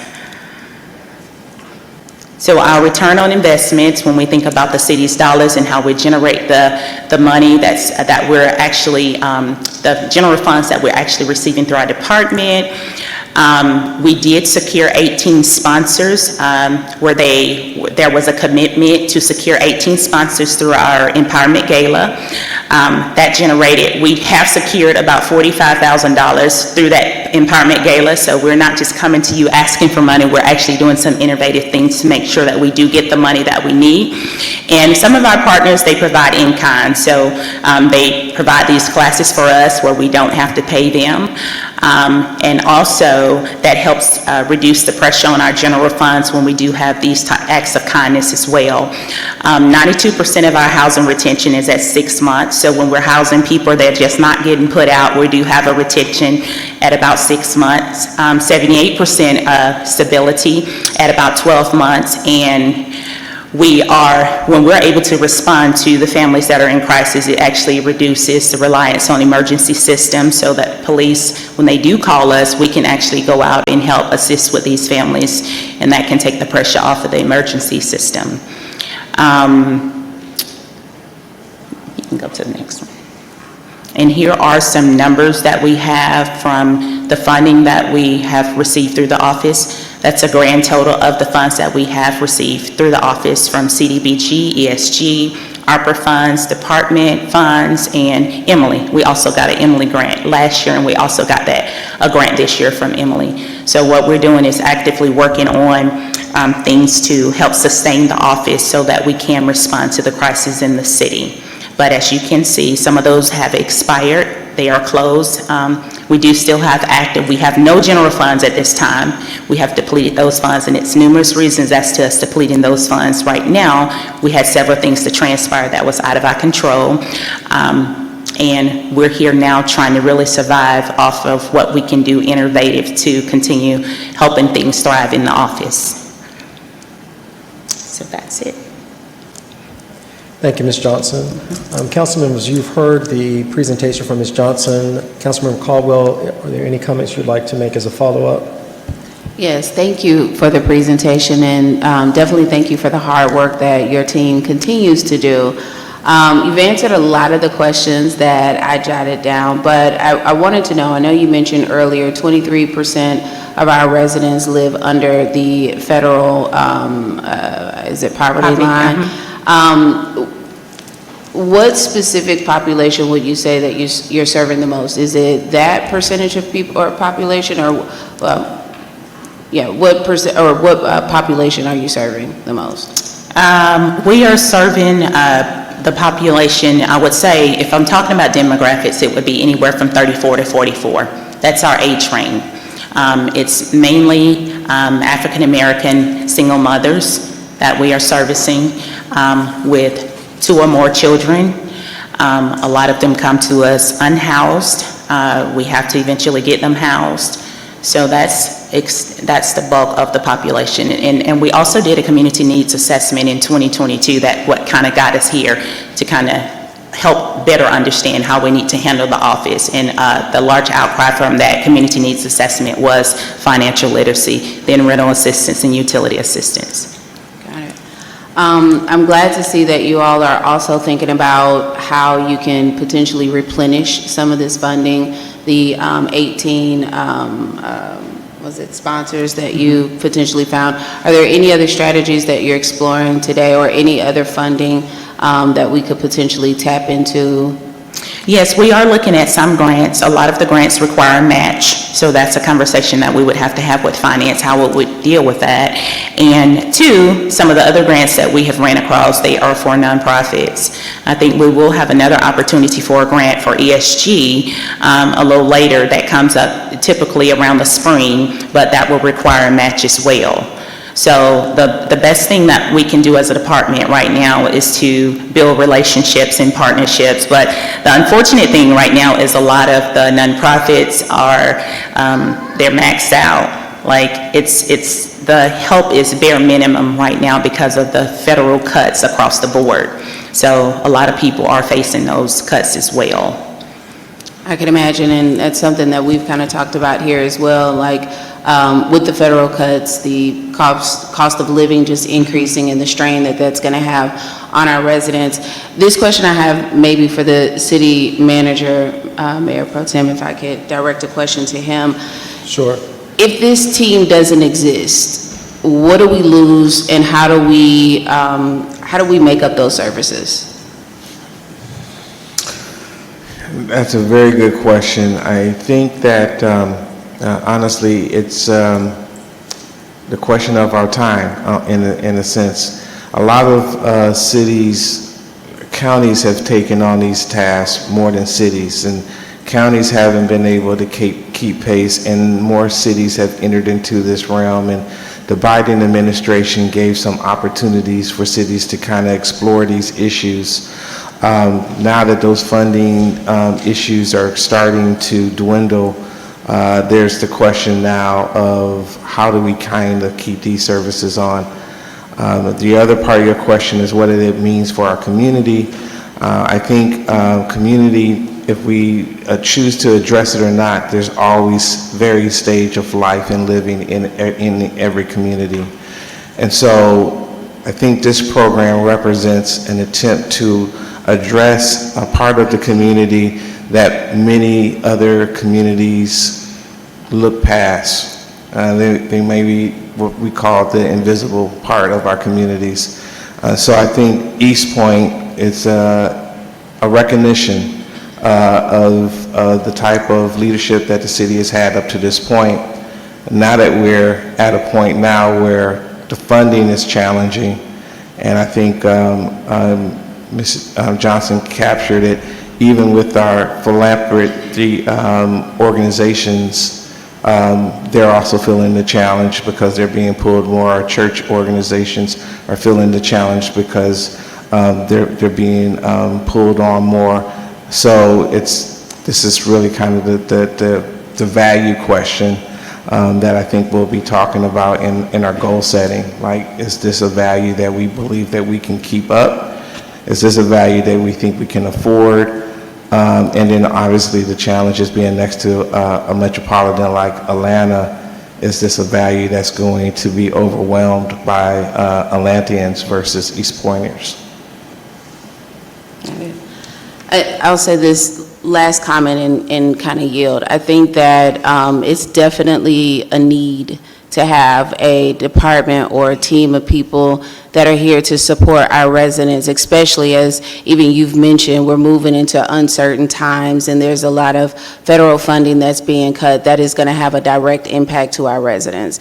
And so having visibility as to how we are helping our residents is going to be very important, that we maintain that. So I recommend ensuring, any function of the government that serves our residents, we try our best to maintain that. I won't go into much more detail, but thank you for the presentation. Thank you, Councilmember Caldwell. Next, we'll have Councilmember Martin Rogers, followed by Councilmember Hemming. Yes, and I also wanted to say thank you so much for your presentation, and most importantly, the hands-on work that you do. I know as a new council member, one of my asks was that we merge the police department with a mental health crisis unit. You were instrumental in ensuring that all calls weren't, you're going to go to jail or you're going to be incarcerated. You have a liaison in your office that answers the mental health piece that I advocated strongly for. I also want to say that I sent you, over the course of my time in office, at least 8 different families that were in East Point that received assistance from your office. So definitely want to go on record with that. I also want to say that most of the families that you serve are East Point residents, correct? They aren't coming from out of Atlanta. How do you vet to make sure that you have the 30344 or the 30349? Because most areas of East Point, they have that zip code. So how do you go about vetting the individuals that you provide assistance to? Well, first, they have to get on our client track, and through that client track is a series of questions, and one of those are you an East Point resident. So from there, we do an intake. So you have to provide a driving license or whatever your situation is. If you are on our client track for rapid rehousing, meaning that you're homeless, then we have a series of questions. Most of them come from the Motel 6 or some local hotels down the street. That's not, as we know, unhoused people are transit. So they do provide those receipts, and then a lot of them have their addresses on their driving license or ID, and it's an East Point resident that they have. So if they're not from East Point, they definitely let us know, and we have to point them in a different direction. But I think when I pulled the data for that, I think it was about 23% of the client track was non-East Point residents, meaning if they are non-East Point residents, we have to send them in another direction to one of the partners that we deal with. We don't just say we can't help you. We do point them in a different direction. We just can't use our funds to help them. Okay, and then I also wanted to just go on record and say that anything that we do for East Point residents is valuable. Yes. As my ward mate said, these are very uncertain times. Mm-hmm. People are being laid off from their jobs. They are losing their homes. They are losing medical benefits. So I think that anything that we do for an East Point resident does have value. I'm not going to belabor my comments, but I do know this, that there's a Ward D Gets Lit initiative with some money inside of it. I'd like to make the motion that the Ward D Gets Lit line item in the budget for the Ward D account go to the Office of Empowerment. Whatever money is left in that account, I know that, there was a great deal of discussion about keeping the city clean and it being a citywide initiative, but I know that there's money in that line item budget, so I would like those funds to go to the Office of Empowerment. That's my motion. Councilmember Martin Rogers made a motion for any remaining funds in the line item regarding the Ward D Get Lit initiative go to the Office of Equity, Inclusion, and Empowerment. Is there a second? A second. It's been moved by Councilmember Martin Rogers, seconded by Councilmember Caldwell. Any discussion? Discussion? Yes. And I also see Madam Attorney, so I'll go to Madam I Attorney can first. defer to the council members. Okay. Councilmember Hemming. I just want to share that I support the sentiment of this, but a budget amendment is an ordinance that would require us to have it in its final form to make that draft. So I would ask my colleague maybe to table this until we can have the proper documentation drafted to support your motion. Just 1 second, I'm going to go to, I'm going to recognize Councilmember Hemming. We're in discussion on this motion, and so Councilmember Friedli, are you in for discussion? Yeah. Okay, the floor is yours. Very much the same. I just want to confirm, I don't believe those funds are still in the Ward D budget. I thought that was part of the council event spending that moved under the city manager. I could be mistaken.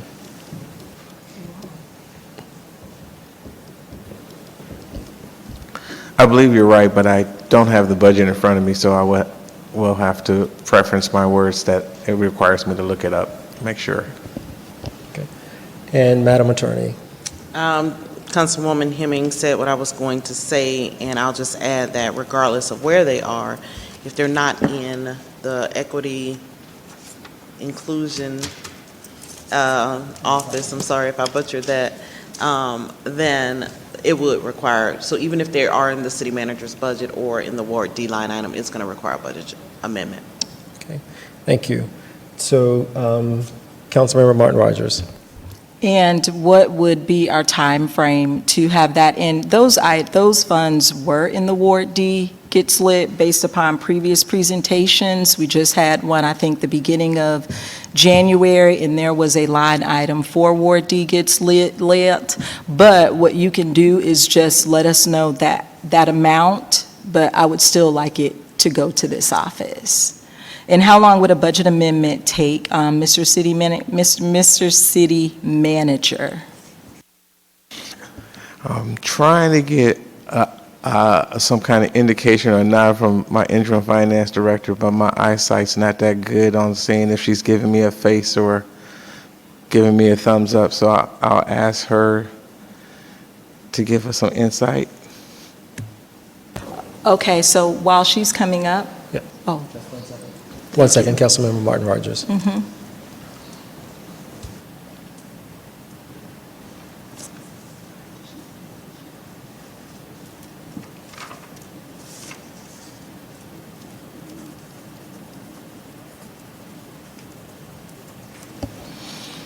I think we can have something before council first meeting in March, Huh?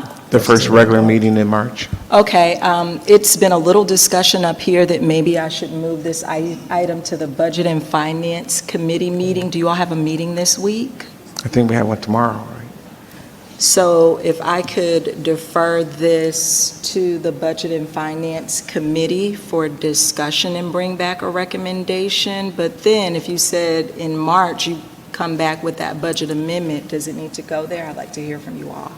So, Councilmember Martin Rogers, the motion on the floor to dispose of is to move the dollars. It was made by you and probably seconded by Councilmember Caldwell. We've learned that it will require an amendment. So would you like to withdraw your motion? And then, well, a budget amendment is going to have to take place anyway. So if we vote and it fails, then there's 60 days. You can withdraw your motion. The city manager is stating that they could have something ready for the first meeting in March, but also you can make the motion to refer it to Budget and Finance, which still would not preclude it from coming in the beginning of March anyway. So if you make the motion and you keep the motion and it fails, then it's 60 days before it's able to come back.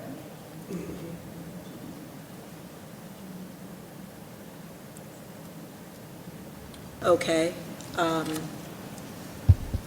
I'd like to hear from Councilmember Hemming. Mr. City Manager, is it your position that you would have the analysis done and you'd be able to make a presentation and provide a potential ordinance to accommodate Councilwoman Martin Rogers' request by the first meeting in March? That's right. So then, Madam Councilwoman, I'd like to make a substitute motion for your motion, which is not to act on this item tonight, but is to direct the city manager to evaluate the remaining funds in the Ward D Gets Lit litter funding item and bring a recommendation back to council the first meeting in March 2026. Substitute motion on the floor, and it's been made by Councilmember Hemming. It's been seconded by Councilmember Martin Rogers. Any discussion?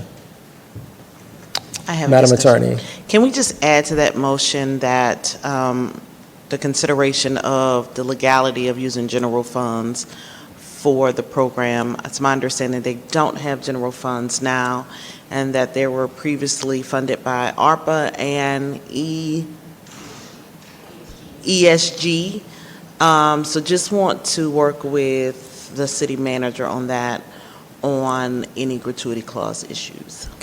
Councilmember Hemming, the friendly amendment from the city attorney is to make sure that any legality or any legal issues are also looked at as it relates to your motion. Does your motion still stand? So moved. Yes, it does. And Councilmember Martin Rogers, does your second still stand? Yes. Any other discussion? Hearing none, all in favor sound aye. Aye. All opposed sound nay. Hearing none, the ayes have it, the motion carries. Thank you so much, Ms. Johnson. Our next presentation is sponsored by Councilmember Friedley. It's regarding economic development, and so with that, I'll ask Councilmember Friedley to please introduce this presentation as the presenters are coming forward. Yeah, thank you, Mayor Pro Tem. I received an email outreach, and I believe some other council members may have as well, from Abena Kamara, who is the executive director of an organization called Wantanara Incorporated. They were expressing interest in a possible collaboration, partnership, something with the city of East Point around the upcoming observance of the World Cup this summer. I forwarded that email on to Mr. Rogers and Ms. Rogers, as I thought they would be best to address, whatever the interest was and what the possibilities might be. It's my understanding that a meeting took place last week between the Economic Development Department staff and the organization. So I just thought that this would be an opportunity to hear from both our economic development team and Wantanara about what they discussed, what the options might be as the city continues to explore our options and possibilities for observing the World Cup. So, Mr. City Manager, I'll turn it over to you to turn it over to staff. Thank you. So, Director of Economic Development, Maceo Rogers, is here, and he'll introduce the rest of the team here.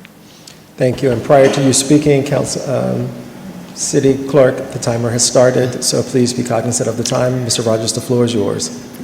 Good evening, everyone.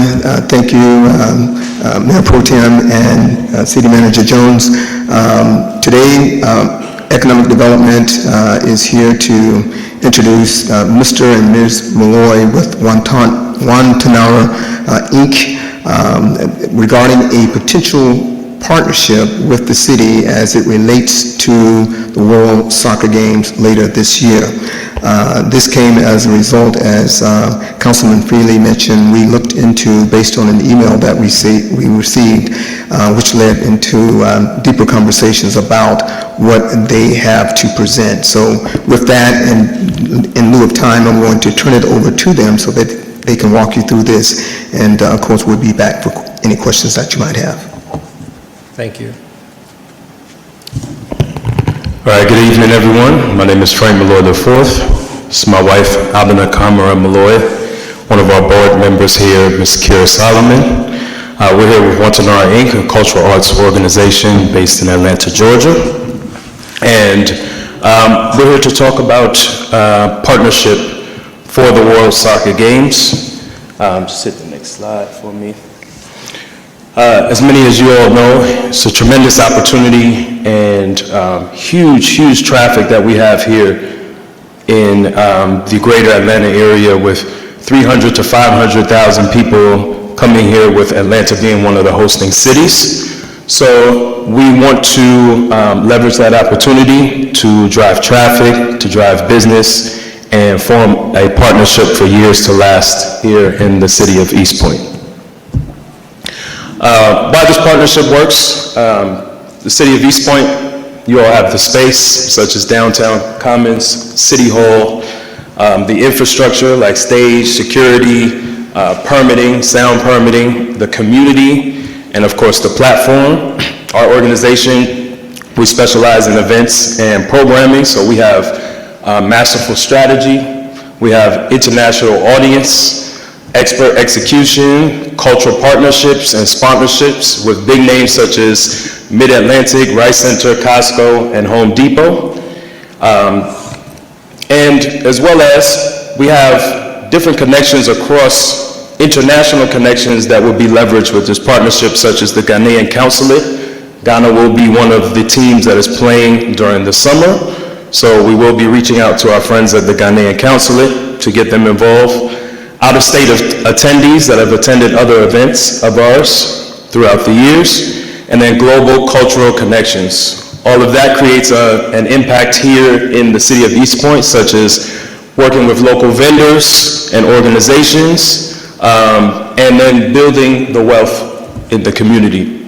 And of course, this would lead up to the event that you all are planning on July 4th, and avoiding any World Cup activity, conflicts, traffic, and creating a multi-day engagement. So we have a two-part activation that we discussed, the first being June 15th, this would be the equivalent of a soft launch for the larger event. This would be an activation involving DJs, performances, by a live band, just activities and youth performance that would allow for the city to build buzz on what's coming on June 27th. And then on June 27th would be the larger, more forward-facing event involving the Ghana Watch Party with the LED screen, allowing for the community to come out, enjoy, bring their chairs, performances, entertainment, which we would curate and design the entertainment and programming and cultural programming at that. And next slide. I'll turn it over to you.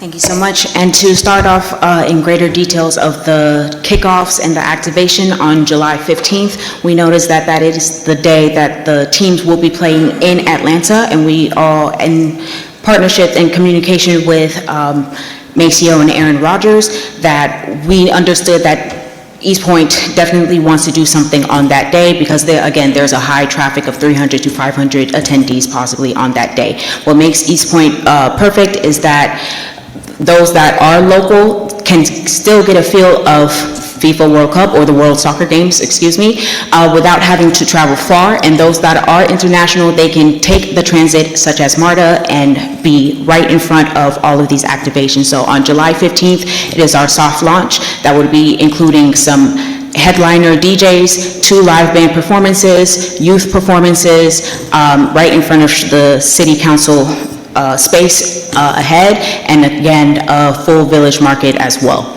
Next slide, please. And then again, on June 27th, that is our flagship day. That is where we will incorporate all of the things that we did on July 15th on a much bigger and grander scale. So on that day, we have already solidified some of these partners up here, including Mid-Atlantic, Costco, Home Depot, Rice Atlanta, Arts Exchange, Bell Ethnic, the programs that we are participating in to provide for the family days, such as a horse ranch, drone soccer, including AI soccer, as well as in partnership with East Point, bringing in soccer in the city, and of course the Ghanaian Consulate to represent the Ghana Watch game that will be in that evening around 5:30 p.m. So again, we will be in partnership with East Point in undertaking some of the entertainment aspect, and we are asking East Point to help support us in our connection with the infrastructure that you all already have and the space that is already provided. So yes, next slide, please. And then again, over the general project impact, with our connection and those that we are partnering with, again, we're prioritizing East Point cultural affairs such as Bell Ethnic, Arts Exchange, as well as East Point vendors that are within the vending system with East Point. Let me make that clear. So again, we emphasize that this will not just be an impact for the World Soccer Games, but impact for the neighborhood and the communities and the businesses that are local to East Point and their surrounding. We are expecting, again, 3,000 plus. With our confidence, we know that we can get more than that, again, with the infrastructure in place. And yes, next slide. And this would be a great segue as well into your 4th of July, which was mentioned as well. Again, bringing sort of activations leading up to that so that the community understands what is all going on. What the city of East Point receives, again, the city hopefully in our partnership, and I emphasize partnership because we're not currently asking for as far as sponsorships, but downtown, the commons, the space, the permits, the security in this time. We don't want to make it look like it is some sort of retaliation with all that is going on with those in the diaspora, instead of a unity of every background as well. Equipment production needs, and as far as connection to local organizations and communities. What we would deliver, again, will be the entertainment, the talents, the booking, the production and technical management, marketing, social media campaigns on our end in conjunction with East Point as well, and other partnership developments, including those that we have already secured, the sponsorships and the partnerships that we have. And then, again, for our proven track record, we have been doing this for over 6 years now. This is an area that we hold proudly in presenting, that we have curated over 15 events already with 7,000 attendees to our events. So we emphasize that with East Point's platform, that we can definitely bring more and provide something for the community and family as a whole. Yes, that is all. Okay, does that conclude your presentation? Yes. Councilmember Freely, would you like to make some closing remarks? Sure, unless, Mr. Rogers, did you or Ms. Rogers have anything additional?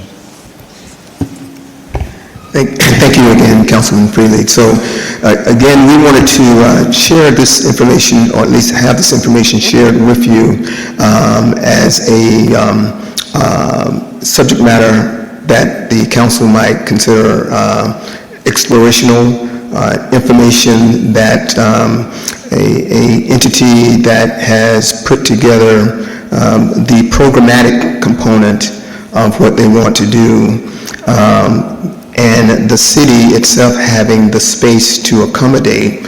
When we had our conversations last week, that was the kind of the connection point, you might say, between us and the Guantanamo group here, that we could be the infrastructure for the programmatic component that they have, because the spatial needs were not readily available for them in which to accommodate this kind of program, whereas the city would have the spatial capacity to not only accommodate their program of events, but actually enhance it by having more space than actually, I guess, they were looking for. So that's kind of how we got to this point. We wanted to share that with you for your consideration.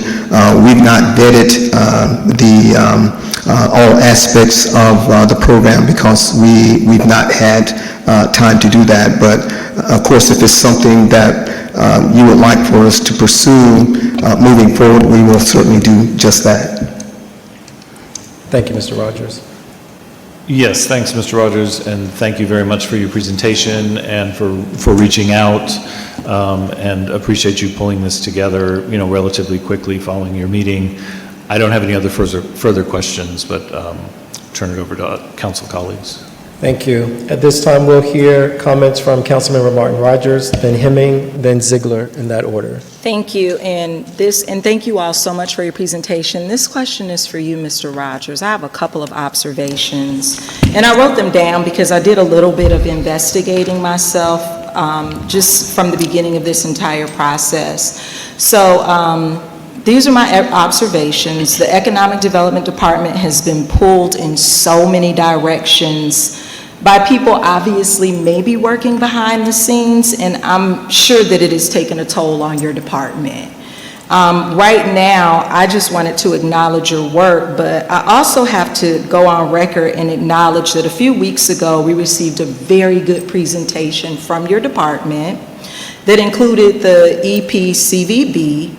Last week, we got another presentation that gave us 3 options, and this week, again, we're viewing another presentation. And some of these slides in here are a part of the EPCVB previous presentation. So I don't know how this seems a little muddied. The waters have been muddied. I think the department is leaving out key details.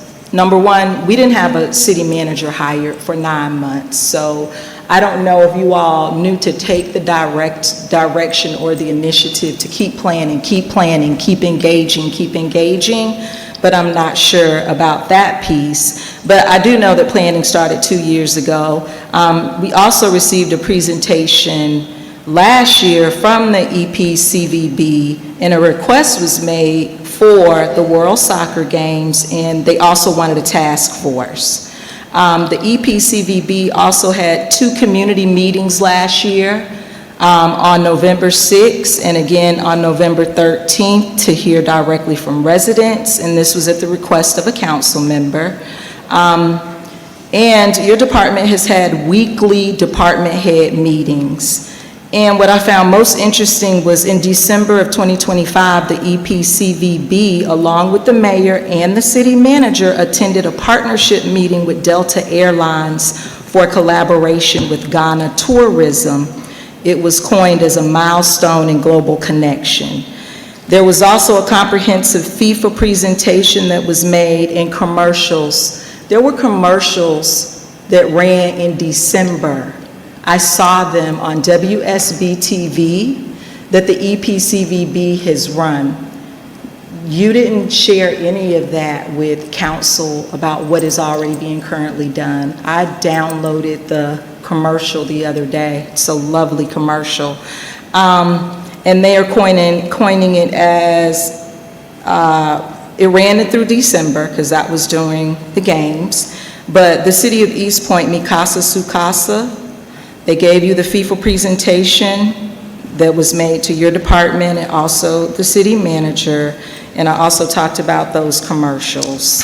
A standing committee appears on the economic development calendar in which they have been meeting with department heads for a couple of months now, Mr. Rogers. They have. I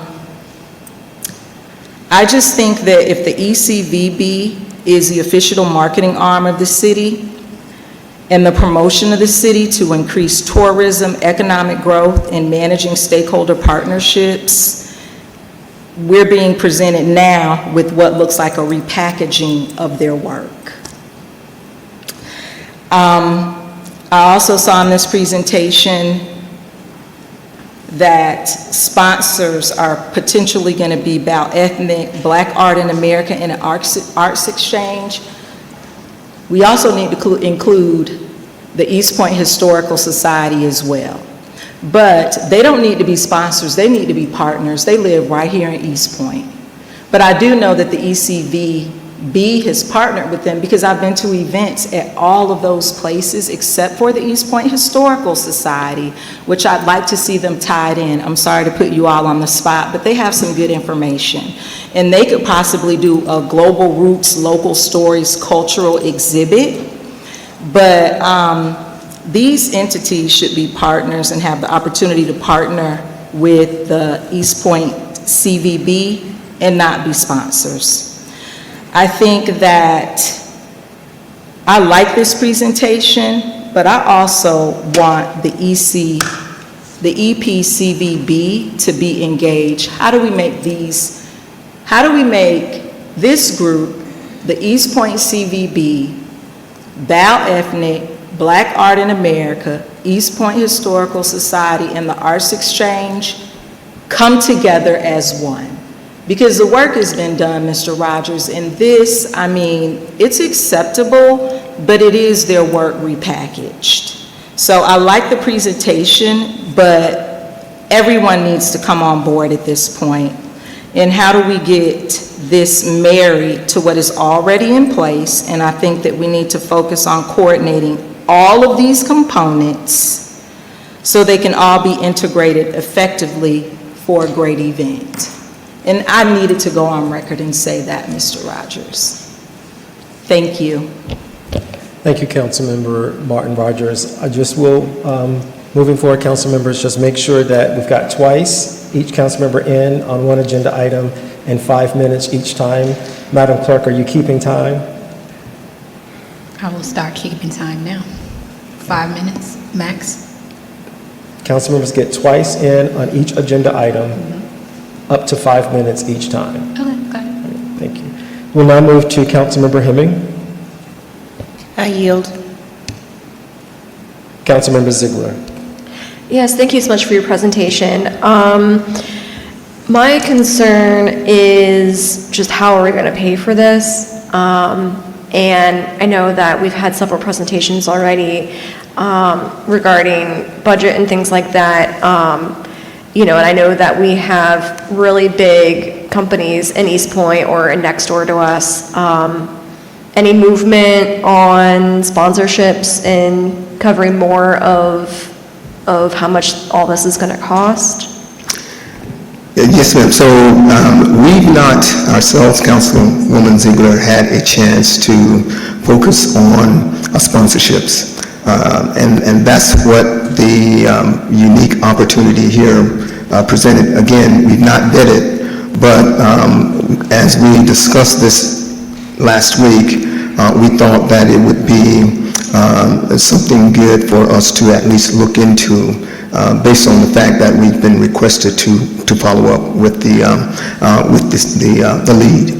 And so that's where we are right now. But basically, with the infrastructure that we have in place, the programmatic piece is what the Wantanara Inc. would provide. And so there wouldn't be a cost element to the city on the 27th if we were to go with that big day. And of course, the cost for the city or to the city with respect to our annual 4th of July celebration, we have already budgeted for. And so on the front end, if we were going to look at the June 15th initiative, which would be very watered down, there would be a cost of a small cost there, which would be a very small nominal fee. But again, we would need to vet where we are with respect to this and move forward. But the whole idea was to look at it so that there is not a cost to the city other than what we would be providing anyway regarding public safety, EMS, public works, power, those departments that are typically and always involved with these type of events that the city puts on each year. Can you go to the slide where they're asking for in-kind donations? Yes, please.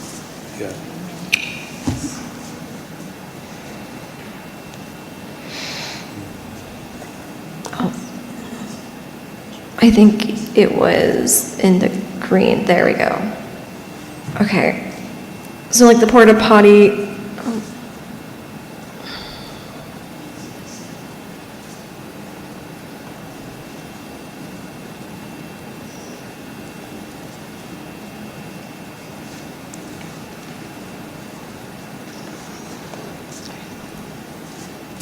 Mr. Rogers? So like the porta potty rentals and barricades. So we would still be providing those? That's correct. Those are items that we budgeted for, Councilwoman. Okay. And is there any opportunity for a sponsor to cover those? We can look into it. I mean, we've not done that at this point because they're budgeted for. It's just part of our standard budget that we put in each year with respect to our 4th of July celebration and any other events that we are aware of that we would be performing. Okay, and maybe I'm just misunderstanding. The kickoff is in June, correct? June 15th is the day that we were considering because that's the first day that that City of Atlanta will host a game downtown. Okay, and that's not tied with any other event? That's correct. I mean, except for it being a part of the overall celebration. And of course, that was just a proposal for you to consider, but there's no decision made on that at this point. Okay. Yeah, I don't know how I can really assess any kind of, spending money at this time if we don't know how we're going to, cover this. And even if it's slightly, kind of in the budget, we really need to be wise with how we're spending our money. We've been given presentations from the city manager on how this year's budget in particular is very tight. And it would mean a lot to us to make sure that we have sponsorships that cover any kind of cost. So then we could attribute those additional funds to something else that we can cover that's in great need. Thank you. Thank you. I'll go to Councilmember Caldwell. Thank you. Thank you for the presentation. Just a couple of questions for you, Maceo. Sponsorship, you mentioned bringing this company on to help with sponsorship. Is that kind of the expectation here? Based on what they shared, that they had sponsors themselves. Of course, sponsorships is something that we've never in economic development been engaged with. That is, unfortunately, it's just not what we do. We've been given a challenge or a charge to facilitate this in every way that we can, but that is not our expertise. So we're now charting a territory that I'm not that familiar with, and neither is my coworker, because we've just never done that. We've been really focused on economic development. That is our playfield. But now that we're talking about sponsorships, and we've been kind of dancing around it, but unfortunately, we're just not that person to do that. We were brought on to do business recruitment, business expansion, business growth, grow the tax base. And so now that we're being introduced into a new realm of something in a space that we've just never been, we unfortunately do not have all of the questions or the answers for you based on that subject matter. What we are willing to do is what we can, but we wouldn't want to take that role on when we know that's not who we are.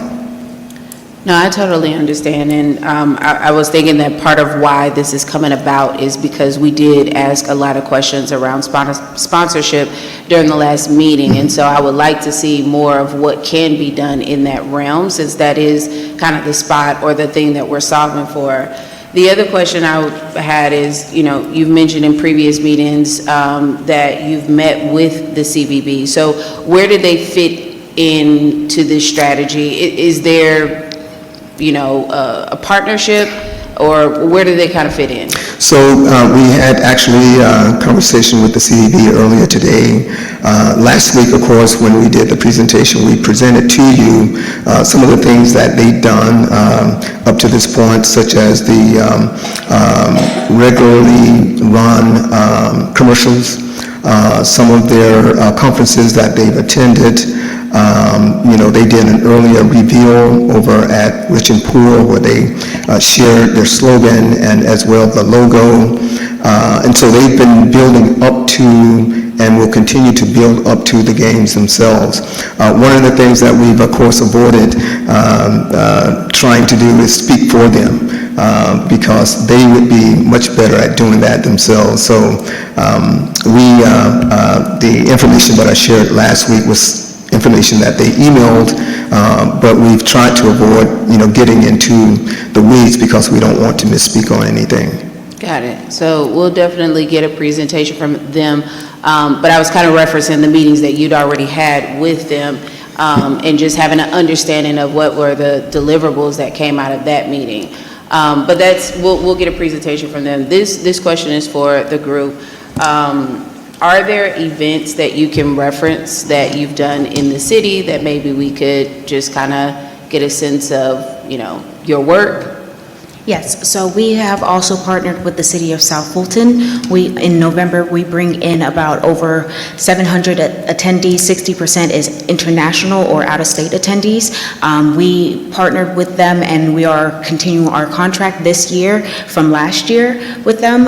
That is one of our front-facing, forward-facing events that we do within the city, as well as we provide women's empowerment summits with the Right Center, which is one of our sponsors that will be coming in, as well as Artists Youth Development Program, and then including this Wantanara Family and Community Day, which you mentioned it hasn't been done in the city. Last year we did it at Oyun Botanical Gardens, so East Point partner as well, and I'll yield to that next. Correct. What was the name of the first and the last event? The first event, the City of Wantanara South- Festival. One time? Wantanara, Oh. WONTANARA Festival. Okay. And the one with the City of South Fulton? That is the one with the City of South Fulton. Okay. Yes. Got it. Thank you. Yes. And I think we will. Councilmember Martin Rogers, second time in. Thank you. Madam City Clerk, can you play that video, please? Thank you.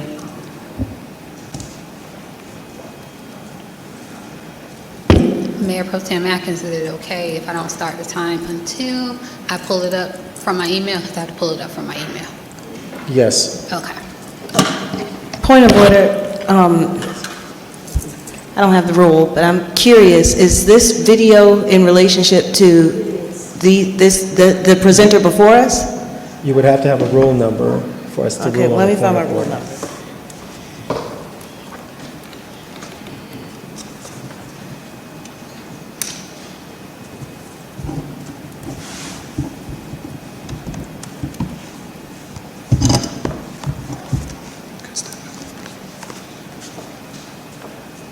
I guess I'd cite Rule 15, that new items which need to be, presented at work session before.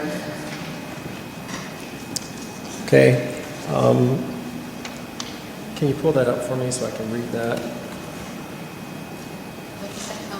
I can read it to you if she's using Okay. her computer. Go ahead, for Madam the Attorney. Video.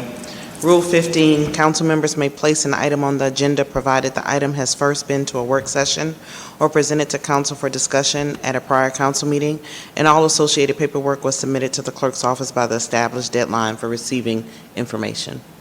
Okay.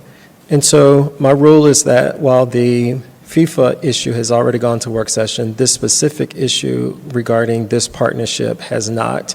And so I then rule in favor of the point of order. And so then the video, just 1 second on the video. And so Councilmember Martin Rogers, if you disagree, you may appeal. Yes, I do. I do disagree. Thank you. Then we will do a roll call vote. But wait a second. Can you repeat what you said? Because The FIFA and the World Cup issue is not a new issue, but the partnership with Wantanara, wait a minute. that partnership is new and has not gone to a work session. And so with that, my ruling is that the point of order stands. And so you may appeal that if you'd like, and we will do a roll call vote. Yes, I would like to appeal that because, do I state why? Sure. Okay, thank you. I'm going to appeal that because we've had, this item has been a part of our agenda since last year. Although this item hasn't been to a work session, it has been permitted on our agenda, and the quick little 2-minute video relates to a FIFA commercial that has already been put out there by the East Point Conventions and Visitors Bureau. So that is what I was sharing at this time. Okay. The point of order is about the extension of this item here and it being a new item, and this has not been on the agenda, this particular partnership, while I stated that FIFA has. And so I then stated that my ruling does stand, and we can do a roll call vote for that if you'd like. Yes. Would be for those, if you're voting yay, it's in favor of Mr. Pro Tem's point of order ruling in favor of the point of order made by Councilwoman Hemming. If you disagree with the Mayor Pro Tem, you'll vote nay.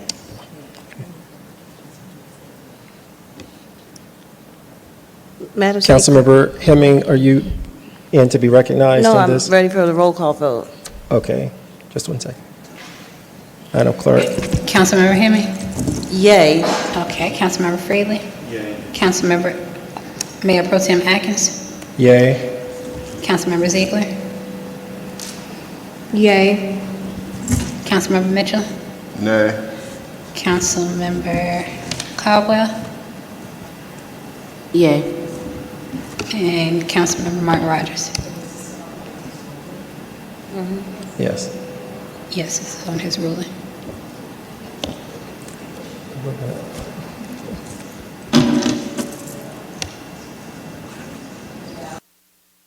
Our vote is no. Okay, got it. 1, 2, 3, 4, 5. Got 5 to vote. Okay, thank you. You're welcome. All right, are there any other comments from the council members?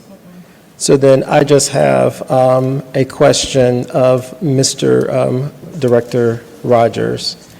Mr. Rogers, I do appreciate your statement regarding sponsorships, and that's not something that is really within the bailiwick of the Economic Development Department, but you do provide and create budgets, correct? Okay, so the slide that was up that Councilmember Ziegler spoke to, there's an ask of the city. It would be helpful for decision-making if those different bullets had a number. Your response was nominal. Nominal is very relative. So is nominal $200, or is it $2,000, or is it $20,000? So nominal is relative. And so I don't want to really belabor the point because the presentation has happened and that information is not here, but we knew that it was coming, and in my estimation, it would have been a great idea to have it here so this body would then know what we were talking about in terms of dollars. Sure. And so if you don't have a number for that, then we don't have to go through all of those things. If you tonight do not have a number because you've gone through and done the rigor for each of those, then we wouldn't need to continue to go through that. Yes, the information that we provided last week contained those numbers. We didn't bring that tonight just because we didn't think we would get back into it since you had that, but we did provide that last week. It's just... There were 3 different levels last week. There was a Plan 1, a Plan 2, and a Plan 3. I don't know if what was presented in that slide and those bullet points would be able to go across each of those plans. Sure. So again, it's not specific or clear, and if you don't have the number with you this evening, then we can just forego it. Sure. But that would have been just very helpful. Sure, Okay? understood. Thank you. Thank you. There are no other comments regarding this matter? Okay, great.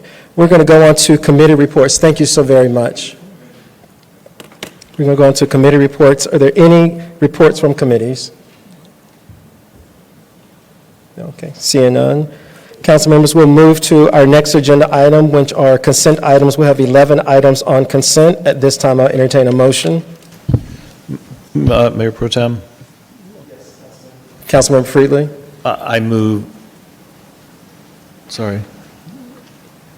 You indicating something? Councilmember Friedley? I move that we approve the consent agenda. Is there a second? Second. It's been moved by Councilmember Friedley, seconded by Councilmember Ziegler, that we approve the 11 items on the consent agenda. Any discussion? All in favor, sound aye. Aye. All opposed, sound nay. Hearing none, the ayes have it.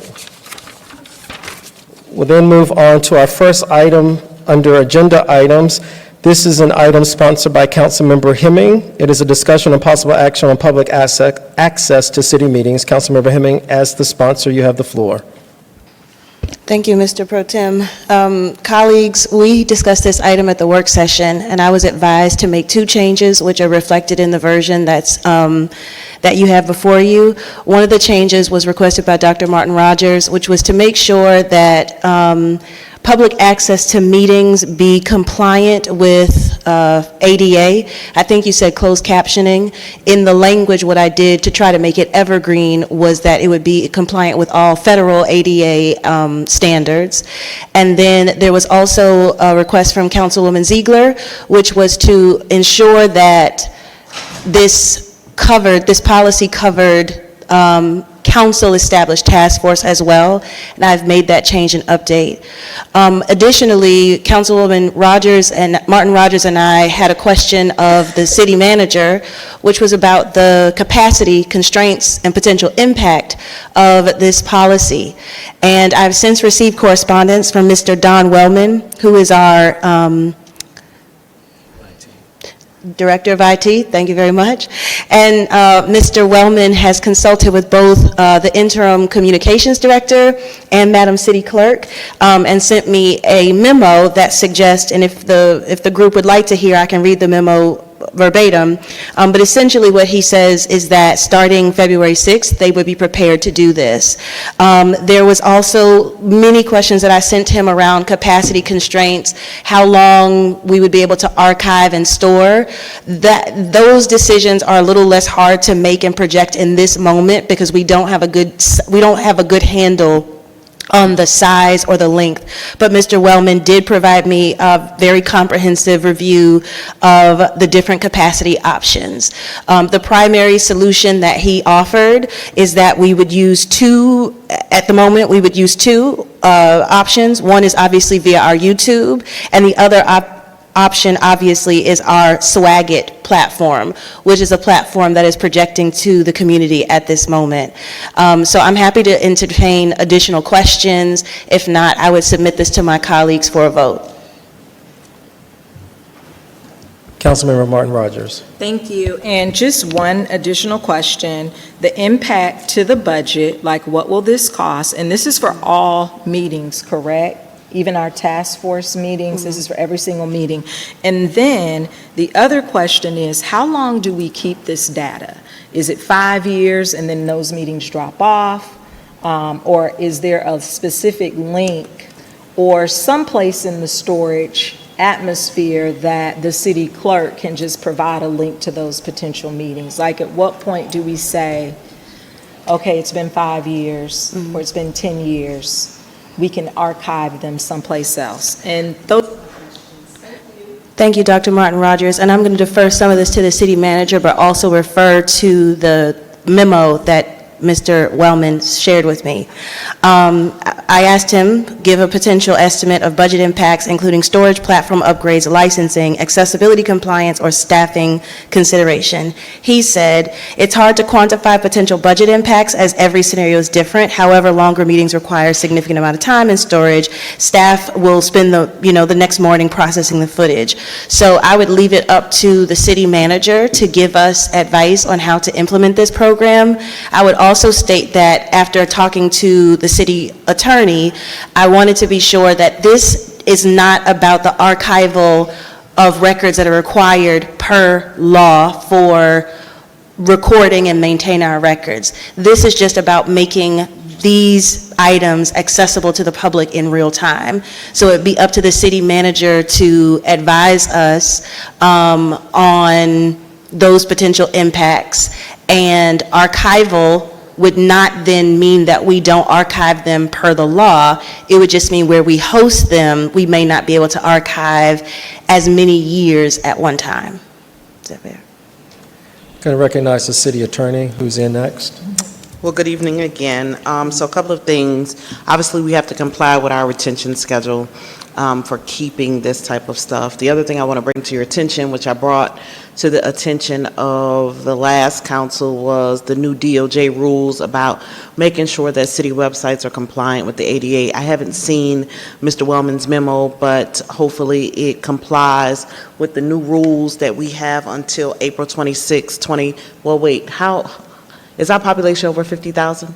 No. Okay, so then we have until April 26, 2027 to come compliant with the new ADA rules. I did forward Mr. Wellman and Mr. Jones a copy of the ADA memo I did based on the new DOJ rules.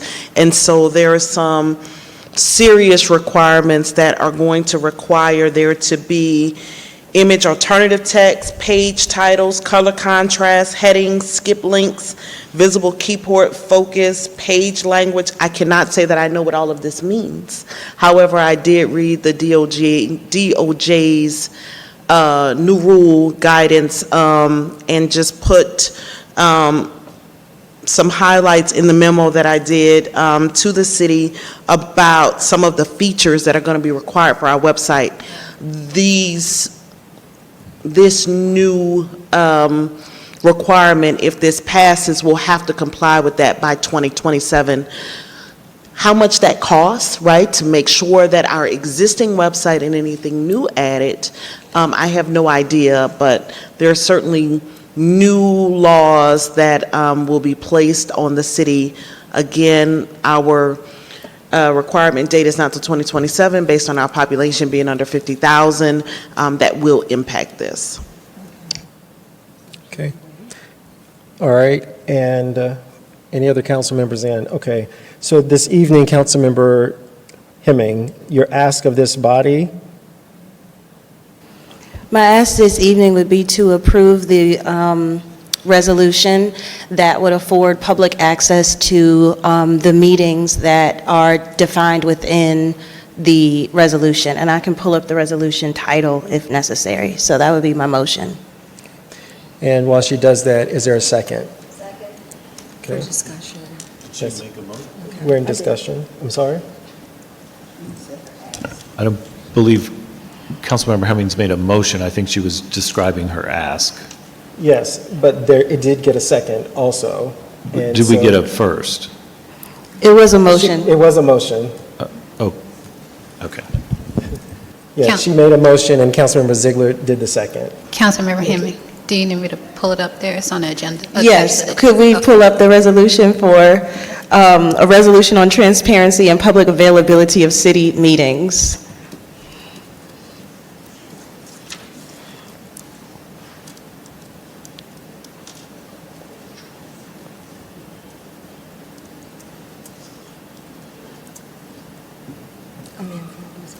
Okay.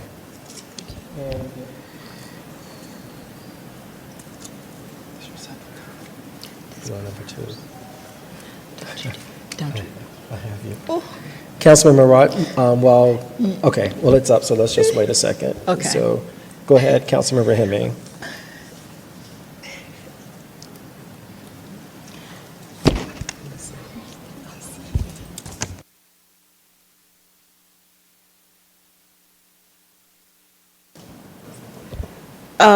What I've asked the city clerk to pull up here shows the changes that were requested by colleagues in red. So you'll see at line 38, it lists the addition of the Blighted Property Task Force. And then you'll see at line 66, it refers to Dr. Martin Rogers' concerns about ADA that the city attorney has just enumerated. And importantly, what it does is it says that we should comply with all federal and state law, including, and then it lists ADA. So I think it would cover this new 508 policy that you're mentioning. Right. And Councilman Call would ask if you could scroll up a little bit more. Oh, and there's another red. I just added at line 77, just making sure that the technology and the storage would need to comply again with applicable accessibility standards. Can you go back to the top, please? And I will, at this time, recognize Councilmember Martin Rogers, who's in for her second round. Thank you. And I just wanted to make sure that this won't have to come back before us. It coincides with what you were saying. Those new laws are for 2027. No, if you pass it tonight, then it'll just have to comply with the new laws, so it wouldn't need to come back to you. Those new laws are a mandate that you guys don't really have a say-so in. I'm sorry, I didn't hear you. Those new laws that I mentioned from the DOJ, they're a mandate from the federal government that you do not have a say-so in, so this would not need to come back. Okay, thank you. Any other comments? Council members, the motion on the floor, which is made by Councilmember Hemming, seconded by Councilmember Martin Rogers, is for this body to adopt. I'm very sorry. Councilmember Caldwell. Thank you. Just a quick question. Any reference to like date of implementation as to when this should be done or when we're expecting to see these updates? Mr. Pro Tem, just for clarity, if there's not a date specific of when the effectiveness is of this resolution, it'll be effective immediately upon adoption. Got it. Line 102, Madam colleague Caldwell says what the city attorney says. Upon adoption, and would include meetings that begin within this calendar year that we already have. The request is not for not for the staff to go create material that doesn't exist. Any other comments? All right, council members, back to the top, please. There's a motion on the floor made by Councilmember Hemming, seconded by Councilmember Martin Rogers, for this body to adopt a resolution on transparency and public availability of city meetings. If there's no other discussion, all in favor sound aye. Aye. All opposed sound nay. Hearing none, the ayes have it. The resolution passes.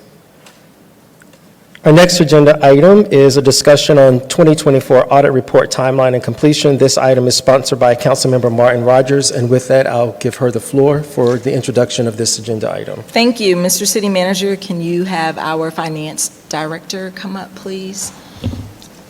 Yes, ma'am. So we'll have Elizabeth Cartwright, our interim finance director, walk us through this item. Hi, and Ms. Cartwright, I just only had 2 questions for you. And the first question is basically, when will we have that audit complete? Is it possible that you can provide us some soft dates on the completion of the audit? Because we just kind of needed to move forward with a couple of goals that we have set. Good evening, Mayor Pro Tem and council members. So as far as soft dates, let me grab my calendar because I really didn't have the dates ready, but this is what I do want to tell council members is the auditors are on site this week. They're coming in on Wednesday. And due to Malden & Jenkins already doing the audit for our pension, we're hoping that that will help expedite. But they are new to the city of East Point, and so they do need to get familiar with the different departments, and they have that 92 CAL items that I wanted to just touch base with you. Those items consist of controls, fixed assets, cash, revenue, expenditures, OPEB, pension, and long-term debt. We do have 70% of that complete. The other 30% is done in-house when they're here. And so while the auditors are on site this week, our primary focus is to ensure that they have everything that they need to make their thorough review. And so I know we were estimating at the end of February, as far as a soft update, I would say we're estimating around mid-March. But again, that's going to all vary on what their needs are for the city. And they do go to departments, each departments to do like control steps. Okay. I'm also willing to give an update every Friday as this continues to you as well. All right, and then my final question, as it related to the EPCVB, there was an email that was sent out that talked about their unit, the component to their unit determination. Have we figured out what their determination is in this audit and also the future audits? And then you also said you were awaiting the state's clarification on the relationship. Are you able to share that information tonight? I do not have an update from the state. Okay. And with Malden & Jenkins, I did plan on discussing it with them regarding the ECV. All right, thank you so much. You're welcome. Bye. I'm in. Thank you, Ms. Cartwright. Any other comments regarding this agenda item? Council members, any other comments? Okay, seeing none, we're going to move to our next agenda item. Discussion and possible action on a letter of commitment to support the US 29 Highway and Roosevelt Highway LCI study requiring a local contribution of $17,000. This agenda item was placed on by the city manager, and with that, I'll give the city manager the floor to introduce and to speak to this agenda item. Yes, thank you. So we do have Brian Dorles, and I'm hoping I probably mispronounced your name, so state it correctly in the record for me. But he's with Aerotropolis, and they have an ask of the city. Good evening, Mayor and Council and staff. Brian Dorles. I have the privilege of serving as Vice President of Aerotropolis Atlanta Alliance. And today we're asking for a little commitment for $17,000 for this regional transportation study for Roosevelt Highway.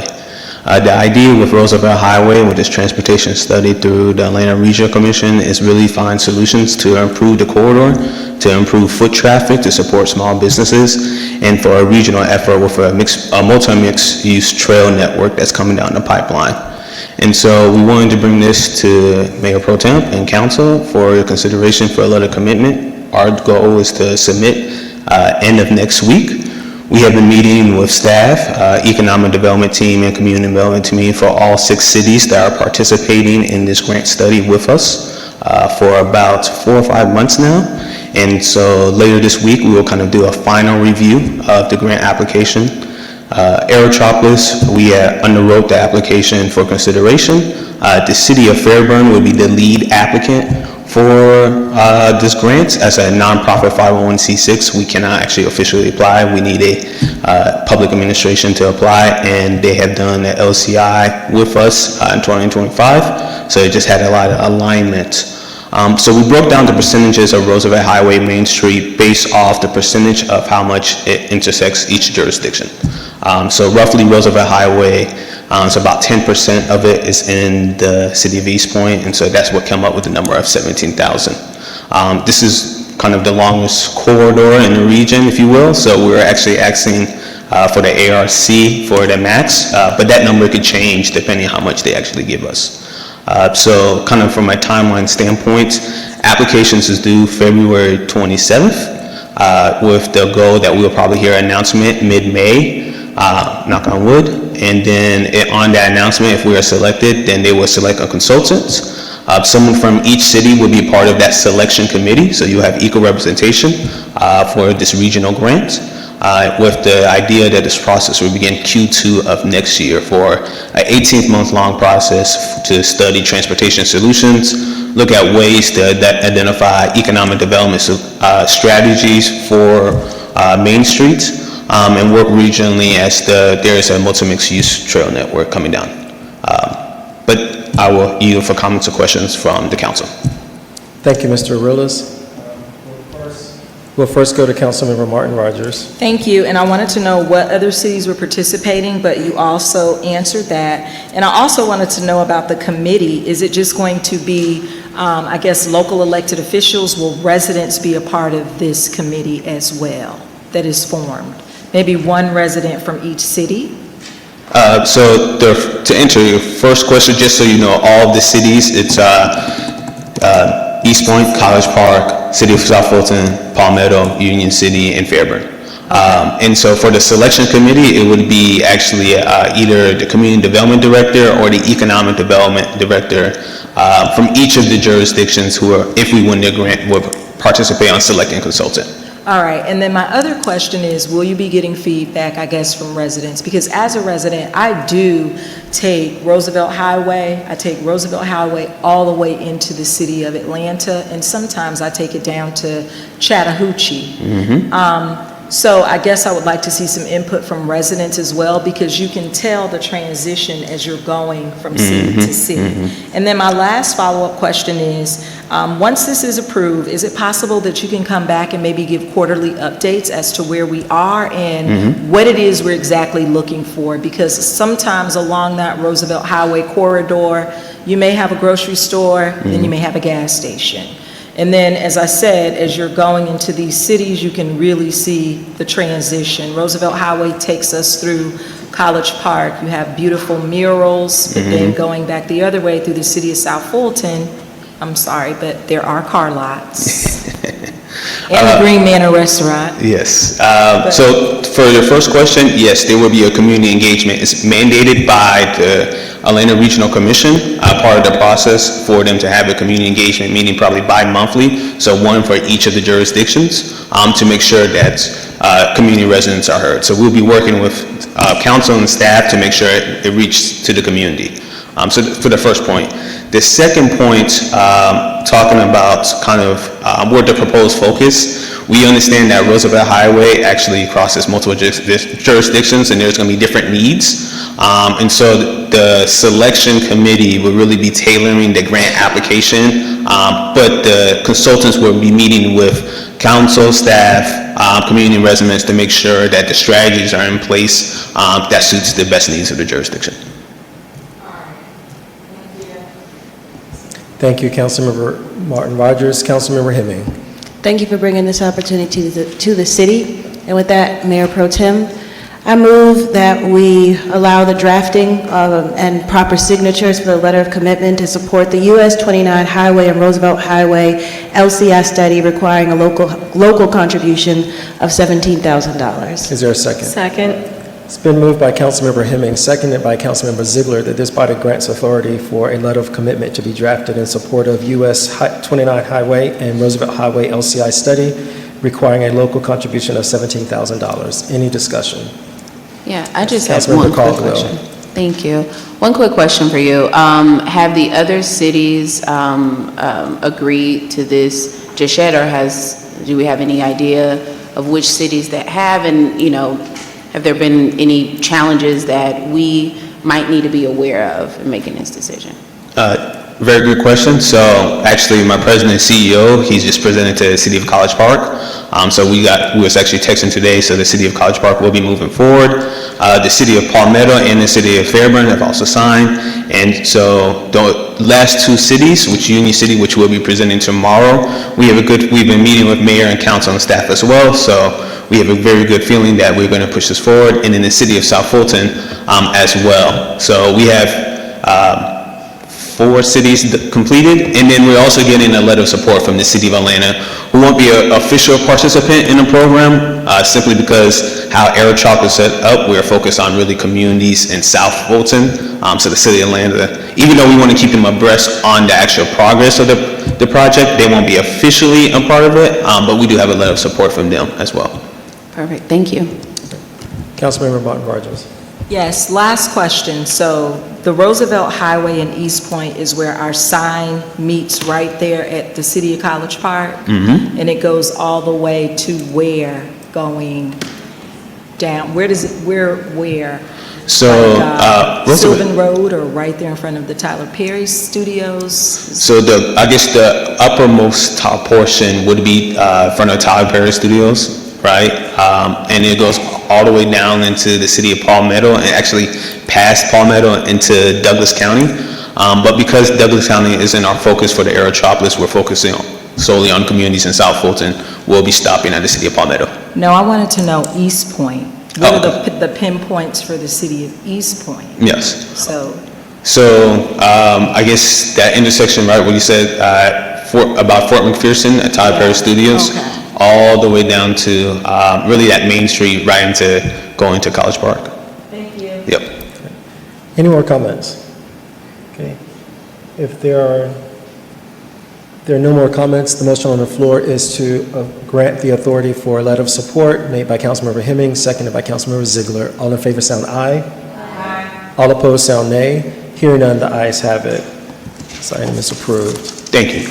Okay. Council members, we've come to the part of the agenda for executive session. I'll start with our city attorney. Madam Attorney, do you have any items for executive session? Of course. 1 personnel, 1 real estate, 2 litigation. Mr. City Manager. I do not have any. Okay. Council members. Councilmember Martin Rogers says 1 real estate. 1 personnel. Councilmember Freely, 1 personnel. Okay. Anyone else? Councilmember Hemming? One real estate. One real estate? Okay. And Councilmember Ziegler? 3 legal. 3 legal? And I have 1 real estate. Any others?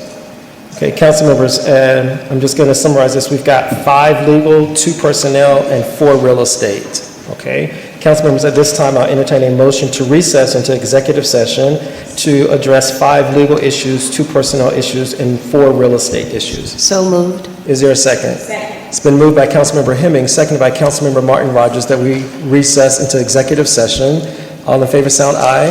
Aye. All opposed, sound nay. Hearing none, the ayes have it. We're now in recess.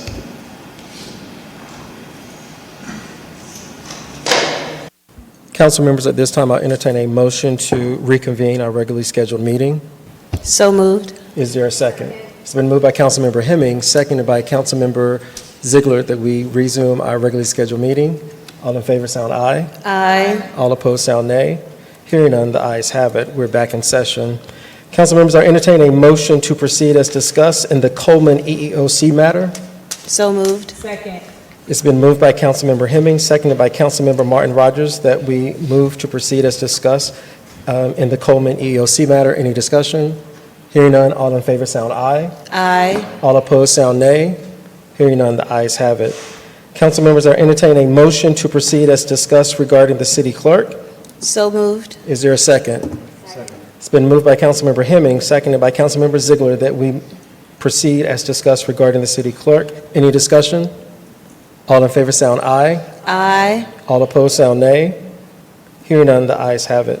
Council members, at this time, I'll entertain a motion to approve the executive session minutes. So moved. Is there a second? Second. It's been moved by Councilmember Hemming, seconded by Councilmember Martin Rogers, so that we approve our executive session meeting minutes. Any discussion? All in favor sound aye. Aye. All opposed sound nay. Hearing none, the ayes have it. Council members, at this time, I entertain a motion to adjourn. So moved. Second. It's been moved by Councilmember Hemming, seconded by Councilmember Martin Rogers, that we adjourn our regularly scheduled February 16 meeting. All in favor sound aye. Aye. All opposed sound nay. Hearing none, the ayes have it. The meeting is adjourned. Good night, East Point.